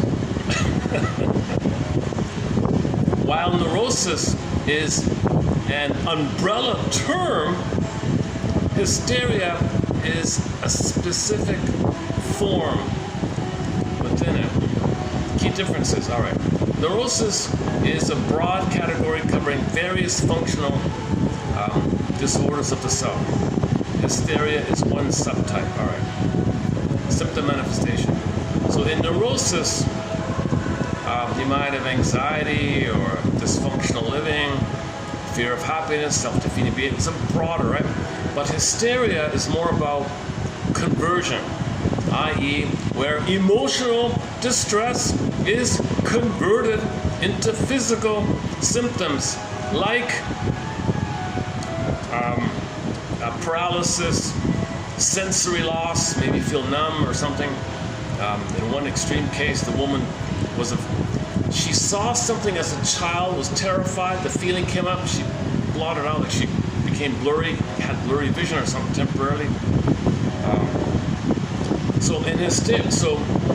What about the difference between, so usually hysteria, like the emotionality and all that, is kind of like compared to alongside with, like Felix and under, like feeling and thinking, obsessional neurosis. So the control freak, the hyper OCD control freak, to control that all you got the control on, or the other one's too loose and the other one can't contain themselves. So the OCD, obsessional neurosis, they're able to like have a very orderly control. It's still there, but they control it. Versus the hysterical, they can't control it. They're both the same. One is uncontrolled, one is controlled or something. So they kind of go together. So in the hysterical one, there's more like a lot of confusion. Who am I? Is it this? Is it that? Do I feel that? So there's more about questions about your feelings and identity. Whereas obsessional neurosis, it has a more shame identity issue. So this is, okay, the way they do it here, it reminds me of the stingers and the clingers. The stingers have a lack of identity, so they're very controlling and demanding. Whereas the clingers and the pleasers, they have some identity, but they're just emotional and childlike, trying to resume development. So they're like a little further along like that. So ironically, the higher functioning hysterics, histrionics, BPD, the higher function, the codependence, they move towards people. But the more trauma earlier on, they move either schizoid, detached, or against, or sneak around passive-aggressive bully. Historical context.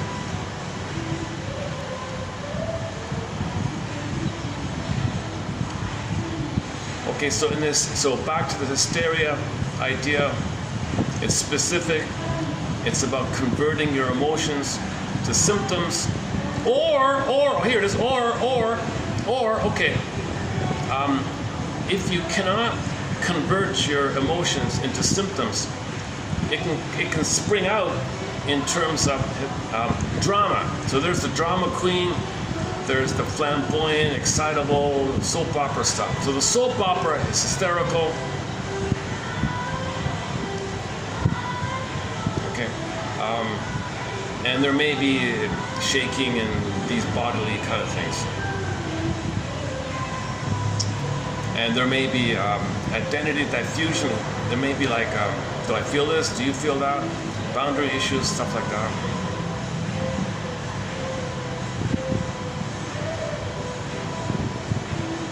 But in general, we got to talk about it. Use the talking cure. Okay, we don't have too much here, but okay, we didn't get too much on this. What about the readout we did? Was that helpful? Can I get it back here? Yes, sir. So we're doing yesterday's video, right? 3250. Hysteria used in a name-calling sense is a phenomena which is not uncommon. Oh, it's not uncommon in hospital setting. Okay, whenever you're angry, oh, he's hysterical. If you're frustrated with somebody, just say he's hysterical. It's an overused term. It's become like a label. So it's kind of like we lost its value in a way, right? So people stopped using the term. And he says even shrinks will do it with their friends. So two shrinks are having a beer, and they'll say, "Yeah, I got hysterical. He's hysterical," and they're supposed to be shrinks, right? So if the client is frustrating or difficult to work with, you might say they're BPD or hysterical. I'm not really even sure the difference between BPD and hysterical. Hysterical is a broader term where BPD is a specific set of traits, bundled up, packaged up, called BPD. It's specific. Okay, so you got the core 5 or 6, right? Identity fusion, your roller coaster, short-term intense relationships, constant lying, drama stuff, like that. That's packaged called BPD, but you got the higher function, lower functioning. But hysteria is a more broader term, right? And hysteria, although it's broader, neurosis is even broader. So you got umbrella, another umbrella under the umbrella, and then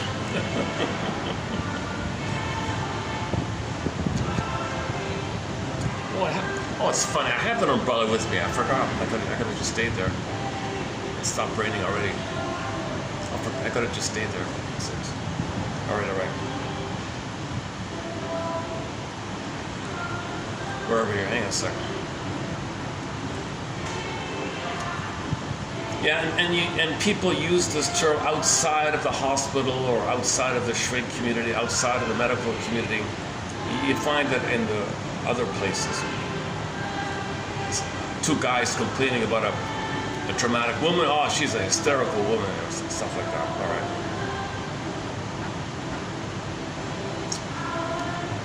Okay, so typically related to hysteria, often associated with hysteria is exaggeration, dramatization, self-centeredness, self-indulgent, vanity, how do I look, egotism, histrionic, like you're an actor, play acting, okay, etc. Dramatic self-display, center of attention, all exciting.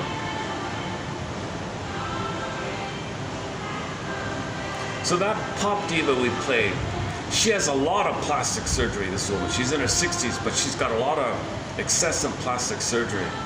Here, there, everywhere. You have no idea what she really looks like. I think that we could say that's hysterical. Look at me. So vanity is important. Part of hysteria is the vanity. They care about how they look. That's very important. The vanity and how they look, the vainglory, how they look. That's a key part of it. So part of the hysteria is their appearance, it seems.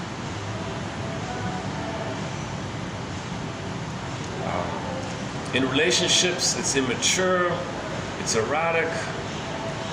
Okay.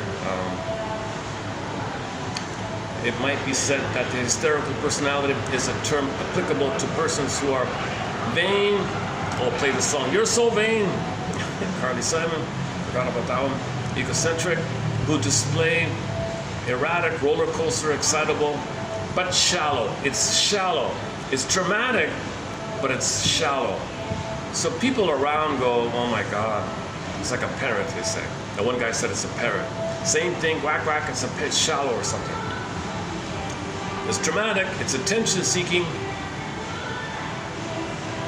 It is pain, but they're not in touch with the pain. So it's like a pseudo expression as a substitute for the inability to show the real pain. So you show somebody a fake emotion, and they're upset because you don't see that their fake emotion is there because they can't have the real emotion to put words to. So they're doing some desperate dramatic thing, either openly or in the body, and they get symptoms like that. So people, okay. Provocative as well. So there's a lot of overlap with BPD and this one here. The term anxiety was introduced by Freud to describe a type of psychoneurotic disorder in which repression, the principal defense, is supported by the mechanism of displacement. But nowadays, no one likes to use the word. No one likes to use the word hysteria. So repressed, it comes up. Where's it going to go? Displace. See, displace onto someone else, or something else. So the phrase for this, one guy calls it the phobic state. So it used to be called anxiety hysteria. Now we just call it a phobic state. You're immensely afraid and you don't know what it is, so it transfers to something. So you're a phobic of something, stands in for something else. Okay. Hysteric mechanisms through which she defended herself against mourning. Yeah, so you need to be in touch with your feelings to mourn. You can't have access to your feelings, so your hysteria is about that. For some people, particularly the hysteric, a resistance to development is usually intense, and the more therapy works, the more the resistance intensifies. Here's an interesting one. Here's interesting. It's called NTR, negative therapeutic reaction. You try to help, you try to get better, it gets worse, resist. So the more it's supposed to help, the more there's a reaction. No, they resist. And then this resisting becomes pleasurized. So they want help so they can reject it, they're excited to reject. So the self-defeating and their life force is connected to the attachment to the other by rejecting the help. So they want help so they can reject it, they're excited to reject it, and that's the connection to the other so they can reject it. So the attachment to the mother is by rejecting other people's help. So they, please help me. No, you're wrong. So there was a cartoon, I don't have it here though. Some kid was 6 years old and was pleading with the father to let him watch more television or something. Okay, so somebody try not to get people in the camera. This spot's okay because the camera's right above me, so there's no problem there. When I went to the other side, I didn't realize that where I sat, it was outside the camp. So the guy came out. Oh, you can't sit here. We can't sit. Okay.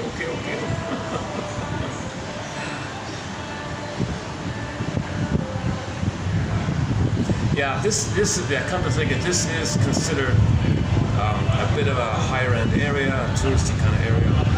It's not the main busy area. It's like a side. Okay, all right.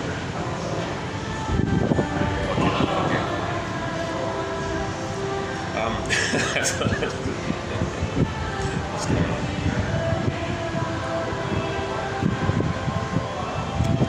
Okay, as Kohan has pointed out, deprivation for the hysteria is libidinally invested. That's what we just said.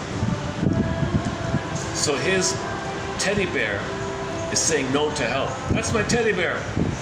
I want help. I say no to you. My saying no to your help, your goodness, your help. I say no to your help. To put it together, it's teddy bear. This is my mommy. This is my safety. Saying no to your help. Please help me. No, you're no good. You're wrong. But please help me. And this is all an imagination, a fantasy, fantastical teddy bear. This whole thing called libidinally invested, cathectic. As Kohan has pointed out, deprivation.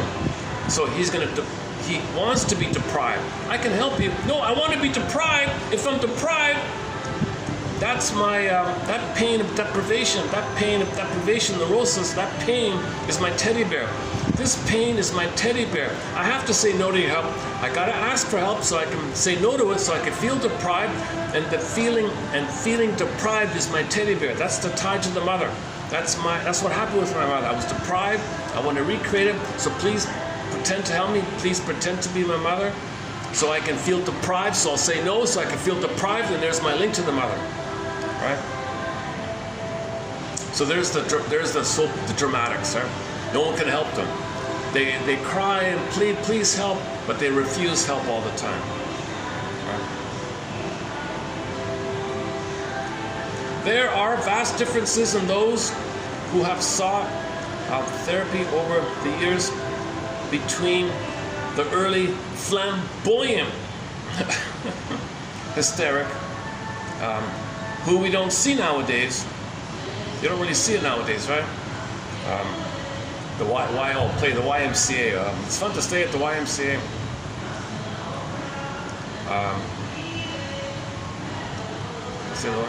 Whatever. They're very flamboyant in their costumes and LGB and all that stuff. So LGB is considered hysterical. Not all. I would some LGB. If they're flamboyant or showy and provocative or dramatic or all the drama and chaos, that'd be in the hysteric kind of area,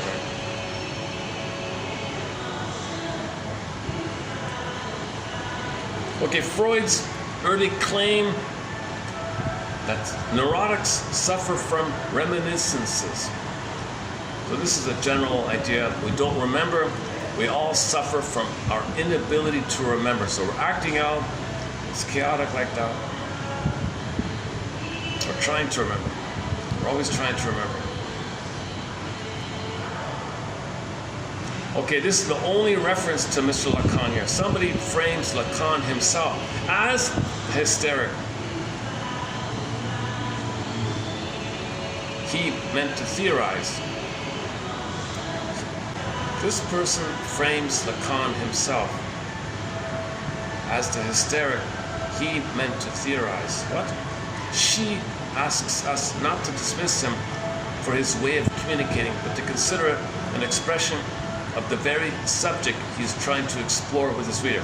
I don't know this Mr. Lacan. I think I saw a 5-second clip of him. Oh, I felt like a minute. I just watched him for a minute. I couldn't even hear it really. What is he saying? We don't do anything with Lacan. Zilch. I mean zilch. This is the first time I'm using this guy's name. But I thought this idea about way of communicating might be hysteric. So I thought about myself, like the way I communicate, my ums and ahs, my stops and starts. I'm sweating here, moving around. Maybe there's a little bit of hysteria in my delivery. So maybe I'm talking about this and you're seeing it as I'm talking about it. So I'm demonstrating hysteria.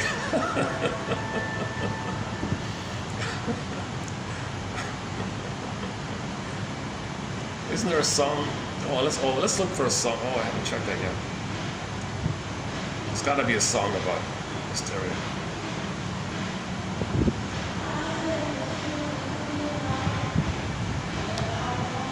Okay, Erik Erikson refers to a well-known puppet dictator out there, hired by the wealthy. So you watch the Three Stooges, right? The behind the scenes, they put in these stooges, and they're puppet dictators for places. So often these characters are hysterical. Why? Because the hysterical puppet dictator often is able to sense that their personality is what the public can relate to or something. This is a very broad one here. Okay, this dictator is pictured by Erik Erikson as more of an hysteric, one who sensed to what extent it was safe to let his own personality represent with hysterical abandon what was alive in every listener.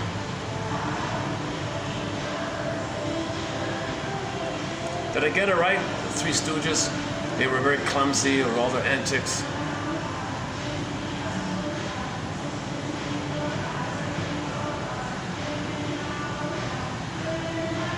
So they're expressive. So people can have like a voyeuristic feeling of that somebody's expressing on their behalf. So puppet dictators might be chosen That's one version or one motivation to have it. Okay, let's skip that one. We could agree that the hypnotized subject, like the hysteric, had a restricted range of consciousness and was unduly suggestible. Yeah, so think about the hysteric as having something in common with somebody being hypnotized. When you're hypnotized, you're just doing what the hypnotist told you to do. After you hear the sign, just do what he told you to do. The hysteric has a limited drama routine in an analogous kind. The suggestibility of the hysteric is what makes it possible for him or her to adjust to changing conditions. Okay, they're very impressionable, suggestible. They say this, they freak out this way. They say that, they freak out that way. Okay.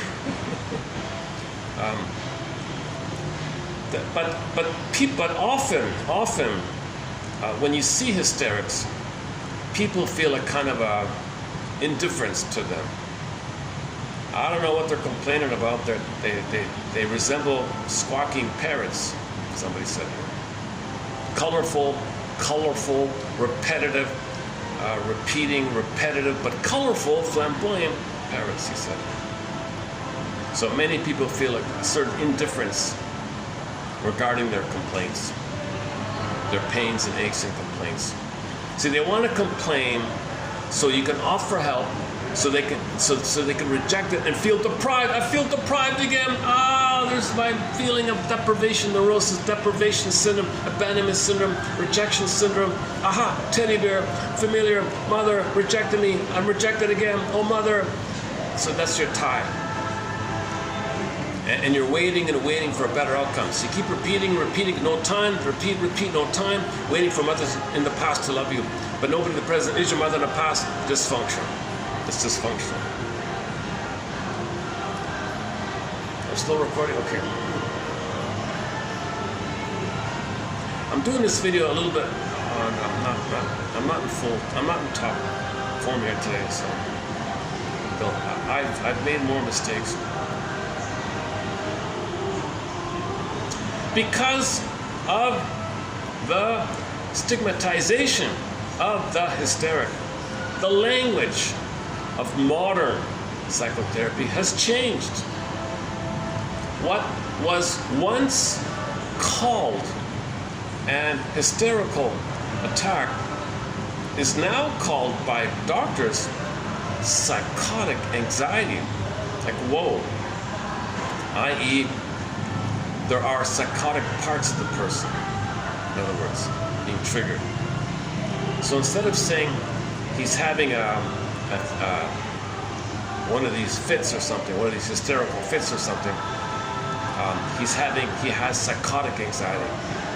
Okay, I've never seen that before. Follow up on that one. Upon choosing a mate, the adult hysteric tends to recreate the same pattern within his or her own new family. But not everybody does that. Most people are going to recreate in the present a repetition of the family. So when the child watches their parents interact, he remembers all this, called a couple imprint in the brain. And he's going to identify himself on one of them. So when he grows up, he'll marry somebody to play the other parent. So the daughter might maybe admire the father, let's say. She'll be like the father. That means she's got to marry a man with the mother's personality. So she'll play like her own father in a sense and find some fellow out there to play her mother. So she recreated as above, so below the couple imprint. Okay, for example, if nothing to do with gender here, right? So if it's a boy, he might kind of like take after the mother, let's say. That means when he gets married, he wants to find a woman with the same personality like his mother's husband, his mother. So his father, pardon me. Again, if it's a little boy and he grows up, he may take after the mother's personality. That means he's following the imprint That means to fit the imprint, he wants to find a woman to play his father's personality. So he recreated in the present a continuation of his childhood parents. But this time he picks up the baton by playing the mother and finds the wife to play the father and continue and get the needs that his parents didn't get. This is all spelled out in Ann Teachworth's excellent book, Why We Pick the Mates We Do.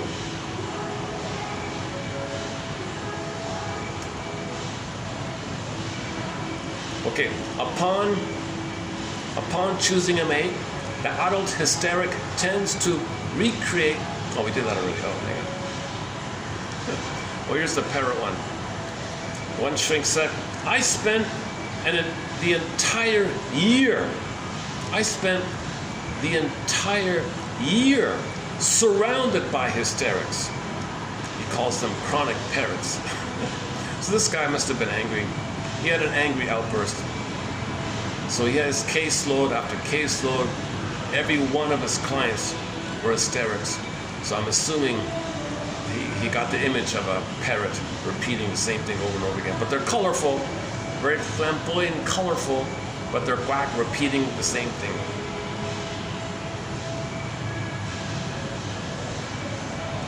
Okay, a very stereotypical common pairing in marriage is the OCD control freak and the emotional hysteric. So the emotional hysteric, even though it's pseudo-emotion or dramatic or something, the OCD can't show emotion. They're very, like a robot. They can't show emotion. So they vicariously feel some covert delight, some covert relief that the partner is flamboyant like a parrot, at least in some expression. So they feel some relief that the partner will express on their behalf feelings that they can't express. Now, the OCD is very controlling. So the flamboyant one says, I don't like you're so controlling. But the controlling one says, well, I'm not angry, I'm not controlling, I'm just trying to have some order here. I'm doing nothing wrong here. But the flamboyant one says, you're too controlling. So there's like a little constant complaint between the two, right? In the obsessional / hysteric marriage, the hysteric partner is frequently frantic about the control. Typical of the obsessionals. That was like a hysteric moment there, right? Okay.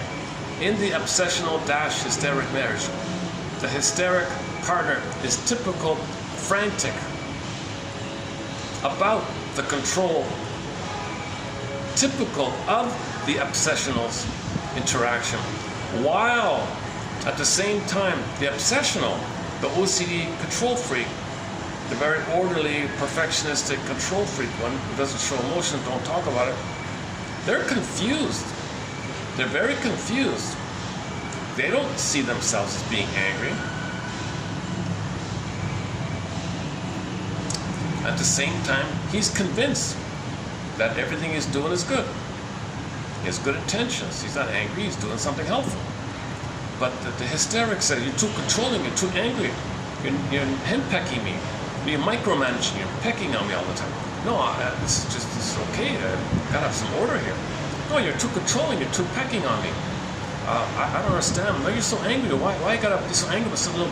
I'm not angry. I'm just saying the napkin has to be at this angle on the table. It can't be at that angle. Why are you so obsessive about such a little thing like that? I don't get it. It's a proper etiquette. The napkin has to be like that. So I don't know. He said you're too fussy. So the typical complaint, odd couple. It's a typical odd couple scenario, right? So the Felix was the OCD control freak on the extreme, the neat freak on the extreme. Okay, his roommate, the slob guy, the sportscaster guy, the beer guzzling, cigar chomping, gruff, grouchy, all over the place character, and he's the neat freak. So they were like total opposites, odd couple, right? So that's a classic sort of hysterical OCD one.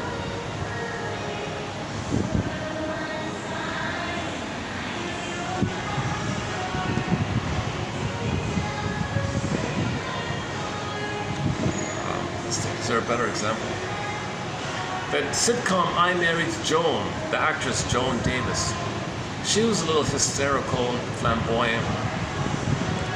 The husband was a judge, orderly judge, and the wife was always had little chaotic things going on. That might be a more typical stereotype.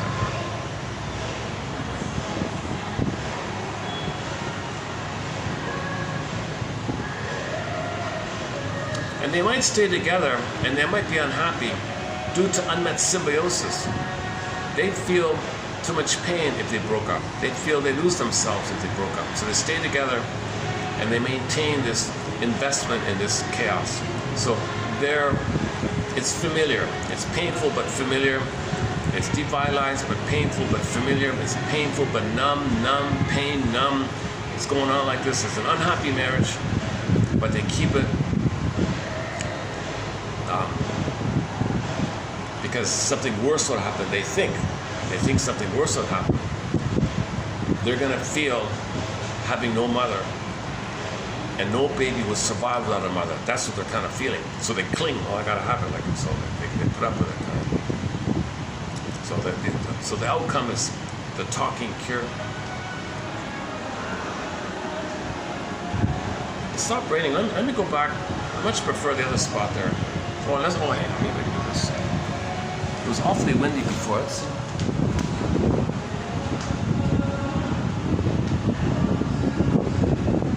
Let me play the song again. Hang on. I'm not sure how well it came across. It's too breezy here, right? Let me get I want to see if I can get a good.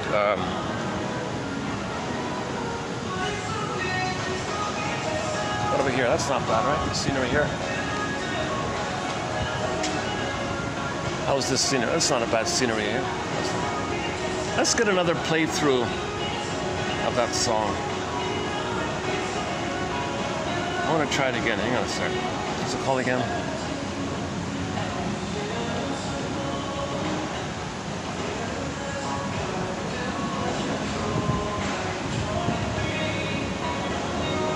AHOU. Okay.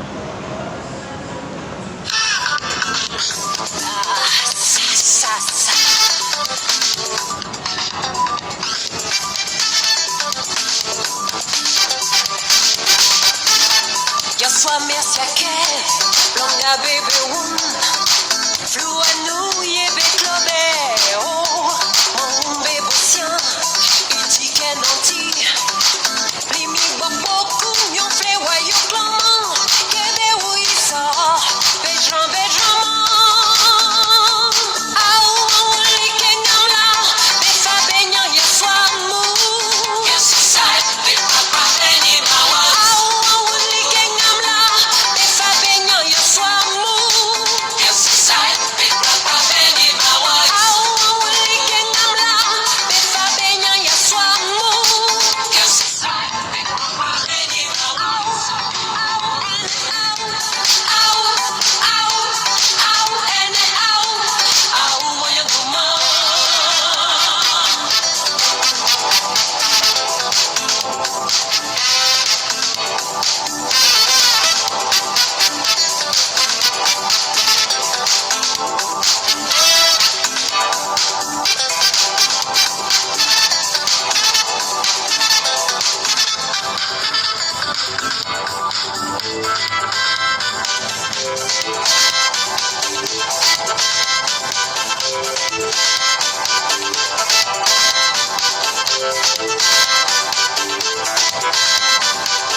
Swap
I think yesterday's one's my favorite. Yesterday's one.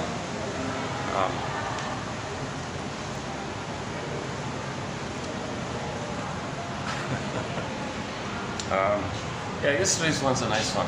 Go to the short section. There's two 1 minute clips of it. The first part, and then the first minute of the song, and then I did the last minute of the song. So you'll get 2 minutes of the song if you go to the short section. It has traditional instruments like the plucking, traditional stringed one, and her belting it out. So she's. I saw her do a cover of somebody's song. Man, oh man, this woman had an immense potential. She something happened on her own. She could have been a major star, I think. She had the pipes back in the day. She could really belt it out, right? Okay, am I being a little hysterical today? Hysterical today. So my tentative understanding is, traditionally, the emotions you can't express, turn on your body, you get a symptom. And then you worry about the symptom, and it adds to your issues. Or it bounces up and you're hysterical, flamboyant, reactive in some way. In that case, okay, that means if there's more pain, there's more repression. You can't leak it out. You gotta bury it. So there's more anger and more repression, more anger. So the OCD. So they're more afraid of their feelings. So they got to be more OCD control freak. Yes, they create order. Yes, they sublimate. Yes, they sublimate. They're very orderly for organizations and things. So they can be good accountants and all that stuff. So they sublimate their skill to be orderly, like that. So they sublimate. So they're comfortable in their way of being, right? But there's something missing, right? At least with the hysteric, there's some kind of leaking out somehow. It's not authentic, but it's code of the authentic. It's fake emotions, as if emotions. So instead of feeling the real feeling, they like an actor pretend they have the feeling, but they can't feel it really. So if they feel something, they don't feel it, but somehow they end up pretending to have the feeling, as if they have the feeling, but they have the feeling, but they don't know it, and all they know is the fake stuff. And everyone only sees the fake stuff, and then people are like indifferent to it or something. And they feel misunderstood. No, really, I really feel this. You don't show it, it doesn't look like it. It looks like a squawking parrot or something. So they don't know it themselves. Maybe on some level, they just feel misunderstood. You misunderstand me. Well, then say it honestly. I can't. Famously known as the Cassandra complex. The Cassandra complex. Although the story of Cassandra was, real and all that, but nobody believed her. We know about Cassandra. Nobody believed her. She was telling the truth. Nobody believed her. So hysterics might be they're probably telling the truth on a deeper way, but no one can believe them.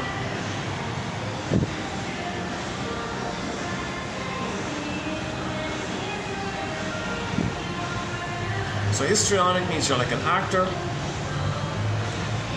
Hysterical is a broader term. Histrionic is the specific category that you're just acting your emotions. Histrionic means actor. So hysterics are histrionic. BPDs are histrionic. Okay, umbrella idea once again. Okay, well, I'll move towards clarifying this for myself, and hopefully in the future I'll be able to present something more clear, concise, and not be hysterical, and not be hysterical about it. Okay, let's just wind it down here. Actually, in 49, there's more. If you want to follow up on this, go to the video. Marked 49, 3249. There's another batch. I haven't even really read it actually. And the quotes in this box below are on another topic, which we discussed already.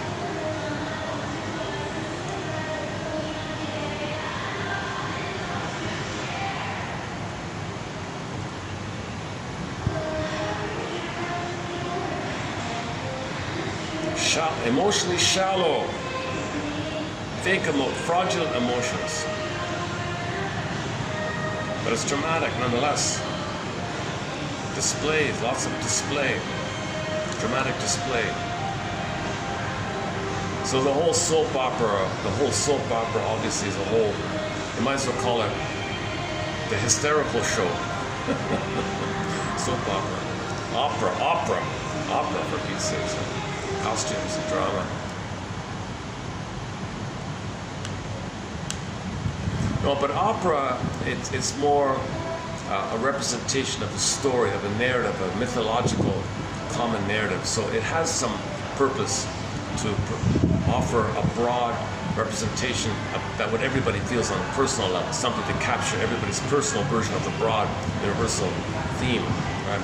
So the opera will tell a story that people can relate to personally. So that's maybe a little helpful like that.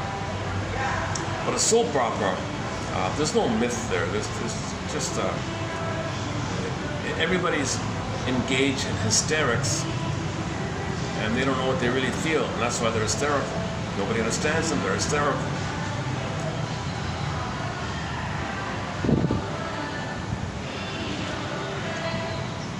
Do a lot of OCD types watch soap operas? Do a lot of very perfectionistic, rigid people watch that? I don't know. Oh, by the way, hysteric is no longer just for women, it's for everybody too. Oh yeah, one guy thinks if the guy is too showy, if he's very flamboyant in his demeanor, that's considered hysteric, a male hysteric. So there is such a thing as male hysterics, according to one guy. I don't have it here, actually. It wasn't too clear.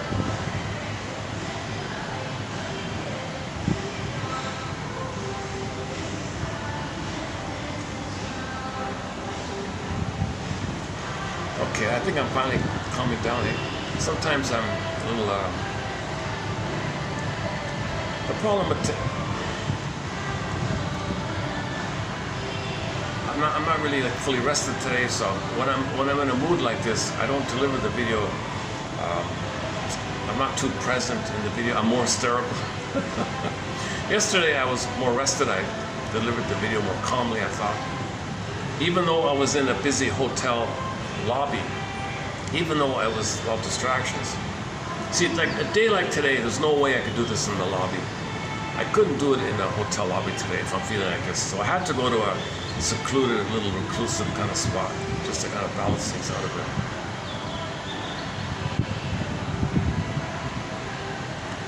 So I took the extra effort to come here.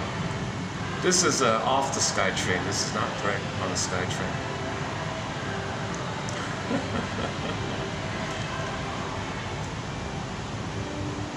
Okay, a recent self-help exercises. I'm still working on myself. Oh, the battery. And to my surprise, the fan is still working on this thing. I got lots of battery. I gotta just save the battery here.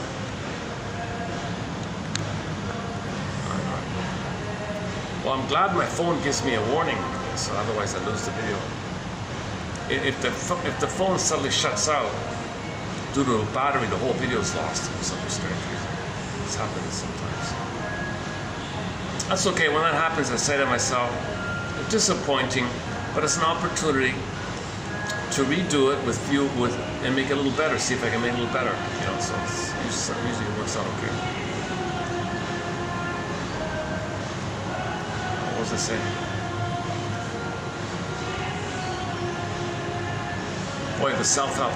The most recently newly added exercise to our self-help thread. A very simple phrase. On the one hand, I feel underscore.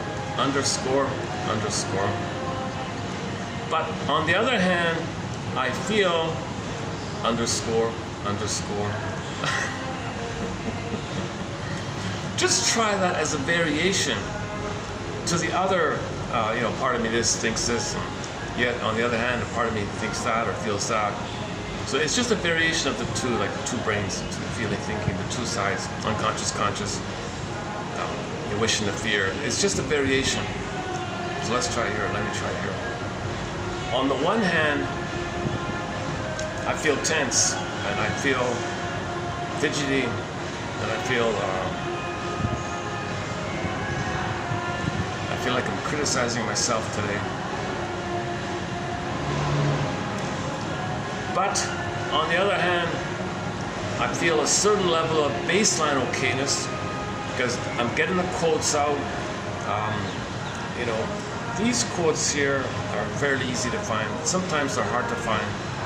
But I generally feel good on one hand, whatever the other hand is.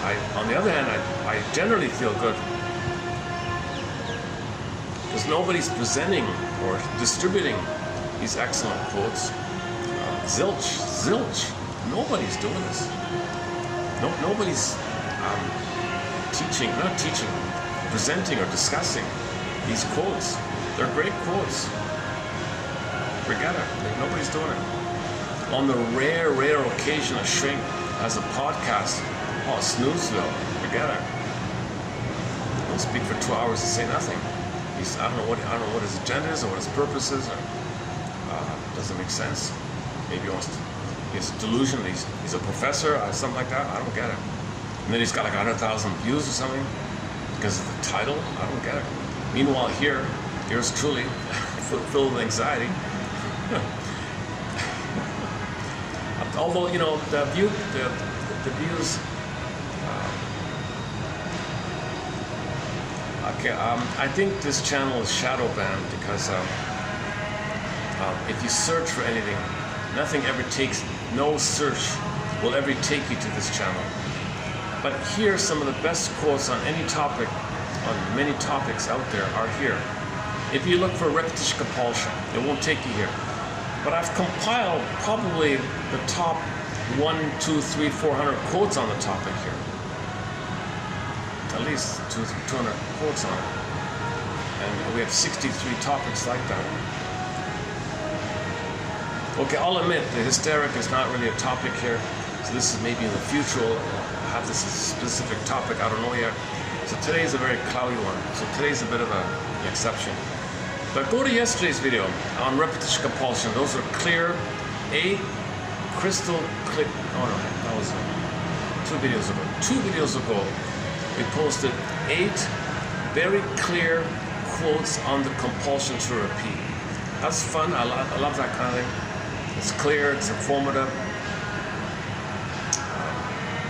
But if you search anything, I'm looking for quotations on what shrinks had to say on the topic of the compulsion to repeat or repetition compulsion. Well, what do you have? Are there any compilation of quotes? Is there a booklet of quotes on repetition compulsion? No, but only here it is. So we have 63 booklets on specific topics. One being repetition compulsion, another one being passive aggressiveness, another one on projection, another one on identification with aggressive, Faustian deal one, and so on. Either or, splitting, psycho-splitting, and so on. Narcissism, of course, BPD, of course, and so on.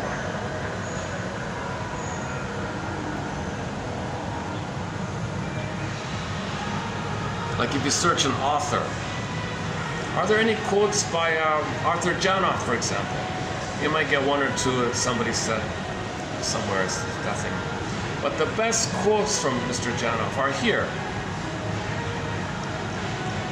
Go to the months of January and February of 2024. In this channel here, you'll get 26 pages of quotes, almost 300 quotes from him. Very clear writer. I learned a lot from him. Okay, I'm not talking about the famous book that he wrote back in 1970 that everybody went hysterical. I'll talk about hysteria. People went hysterical with his first book. A lot of chaos. So after that, people brushed him off. More hysteria. But the books he wrote after that first book are excellent. and I posed the quotes from those follow-up books, not the first book.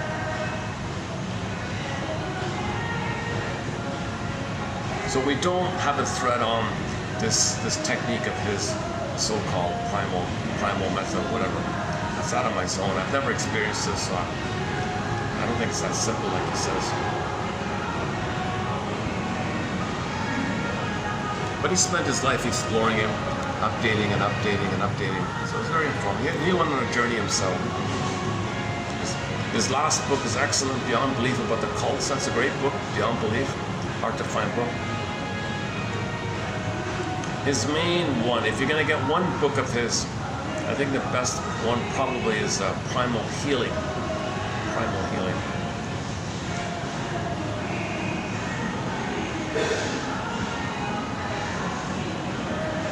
But the other ones are good too. The Feeling Self, Imprints. The biology of love. I'd give that one a pass. But all the other ones are okay. All those other primal books, Primal, fill in the blank, Primal Man and Primal, whatever it was. Okay.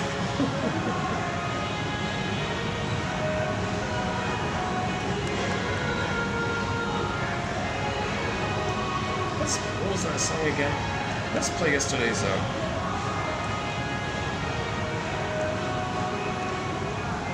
I'm trying to remember what it was called again. Hang on a second.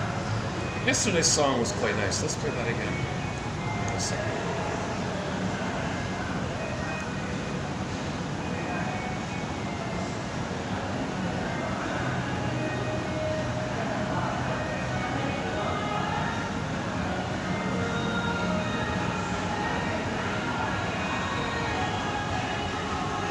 Oh yeah, okay. Atula.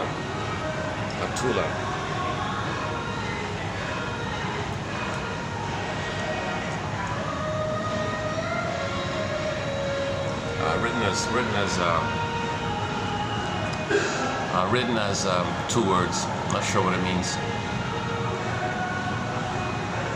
Oh, there it is. Yeah. So the second one down, you can see it. Atula. T-O-U-L-A.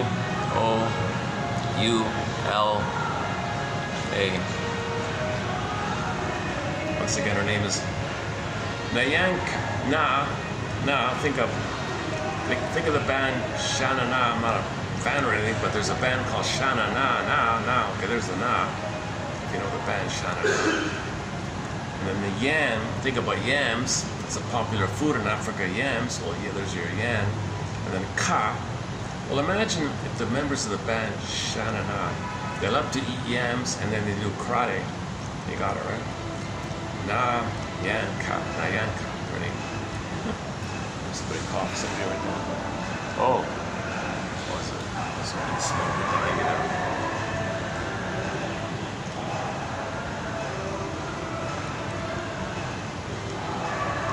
Oh, should we play Panorama?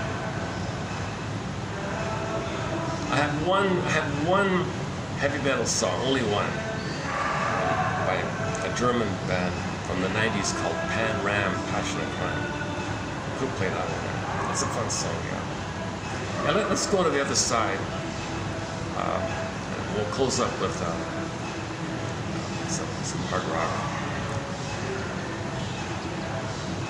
Or something else. I just want to move from the group there. So, I'm going to pack my stuff here. Yeah, one second.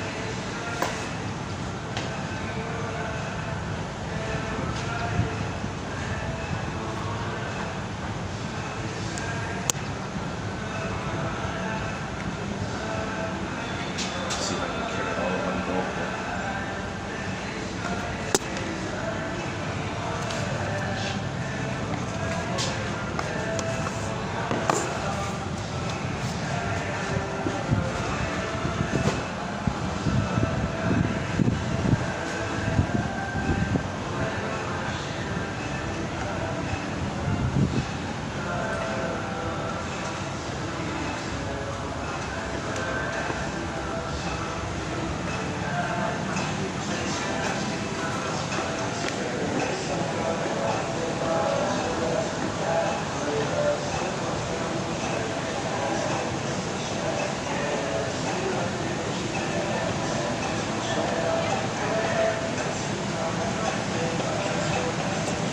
Oh, this music above is probably copyrighted. If you notice the skip, it's because some of this stuff is copyrighted, had to be trimmed out. Usually this stuff's copyrighted. What about up here? Can I go here?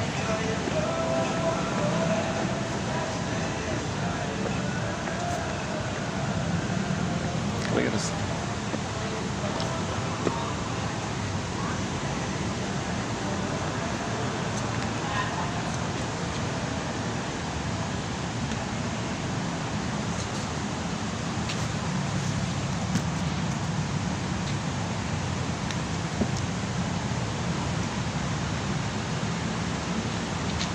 Oh yeah, it's this much better. Yeah, okay. Ah, okay. It's nice to have open space. There it is. Ah, okay. All my spots taken anyways. There's people over there. I wonder if that... Oh, there's a new sign. So there's new owners under new management. So it's the same setup, it's the same kind of venue, same type of thing.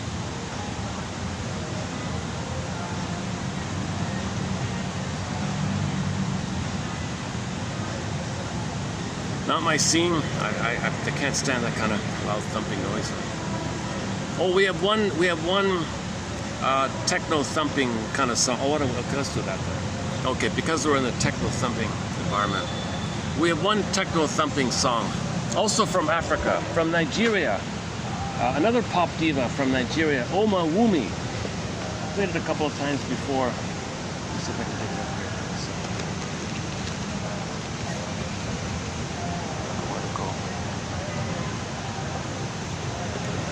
Hold on a second.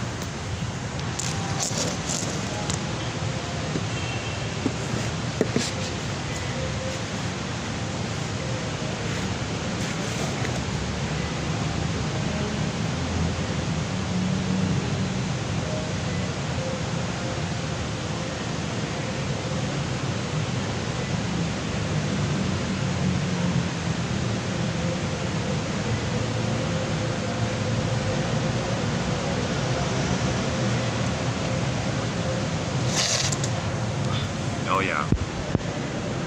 There's another pop diva from Nigeria. A song called "When the Boss Is Coming." So why don't we close up with this techno?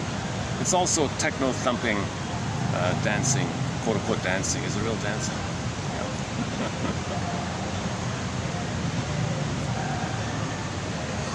Yeah. Janoff, talking about Janoff, he said if you're not a good dancer, like I'm not really a good dancer.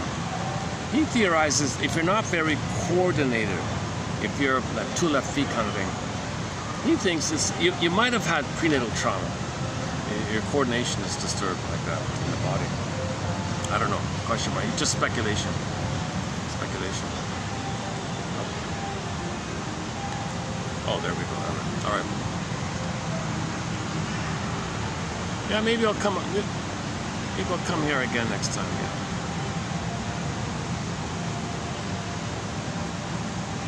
The guard telling me specifically, yes, okay, you can sit here if you want, but you can't sit over there. Okay. So I got like a clear, they call the supervisor, yeah, it's okay. But that's just during the week, in the afternoon, it's quietish like that, maybe that's why. This mall I'm in, it's a new add-on extension to the main mall. So like a supplementary part. And the main mall is a new mall itself. So this is like the extension of a recent extension of a newer mall, maybe two years older. Is that right? Roughly two, maybe around 2, maybe 3. Yeah, 2 to 3 years.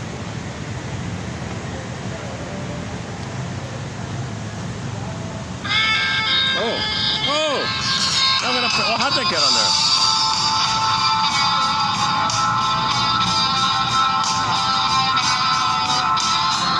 What the hell, let's just close up with you. I'm gonna have to cry.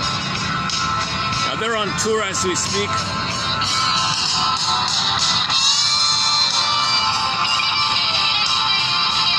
Okay, when the song ends, I'll just stop by and thanks very much. I've known a lot of women, baby. I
Your mission, submitted for your approval and consideration, should you choose to accept it,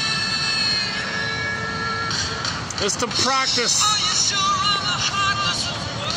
the phrase, on the one hand I feel, but on the other hand I feel. Again, on the one hand I feel, fill in the blank, but on the other hand I feel, fill in the blank. See how it goes. Another one, you say to your friend, when that happened, observation, I felt, and fill in the blank. When that happened, observation, when this happened, or when you said that, or the observation, when that happened, I felt, fill in the blank. Just share with your friend how I felt when that happened. When that happened, I felt such and such. You're not blaming, you're just sharing. It's called making an I statement. Okay, so two kind of basic self-help exercises. When you know, that happened, I felt such and such.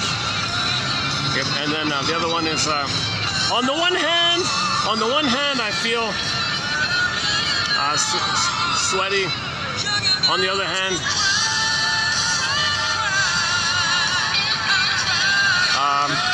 I feel a little on the fun side here with the ending of this video here, and by playing some great music, great song by the classic rock band Triumph.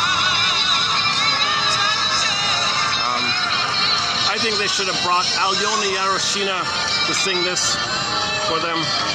But anyways, okay, so I'll see you in the next video. May these quotes raise consciousness. May you be aware of your repetition compulsions. May you be aware of what you're repeating so you can stop repeating. And I'll see you in the next video. Thanks very much.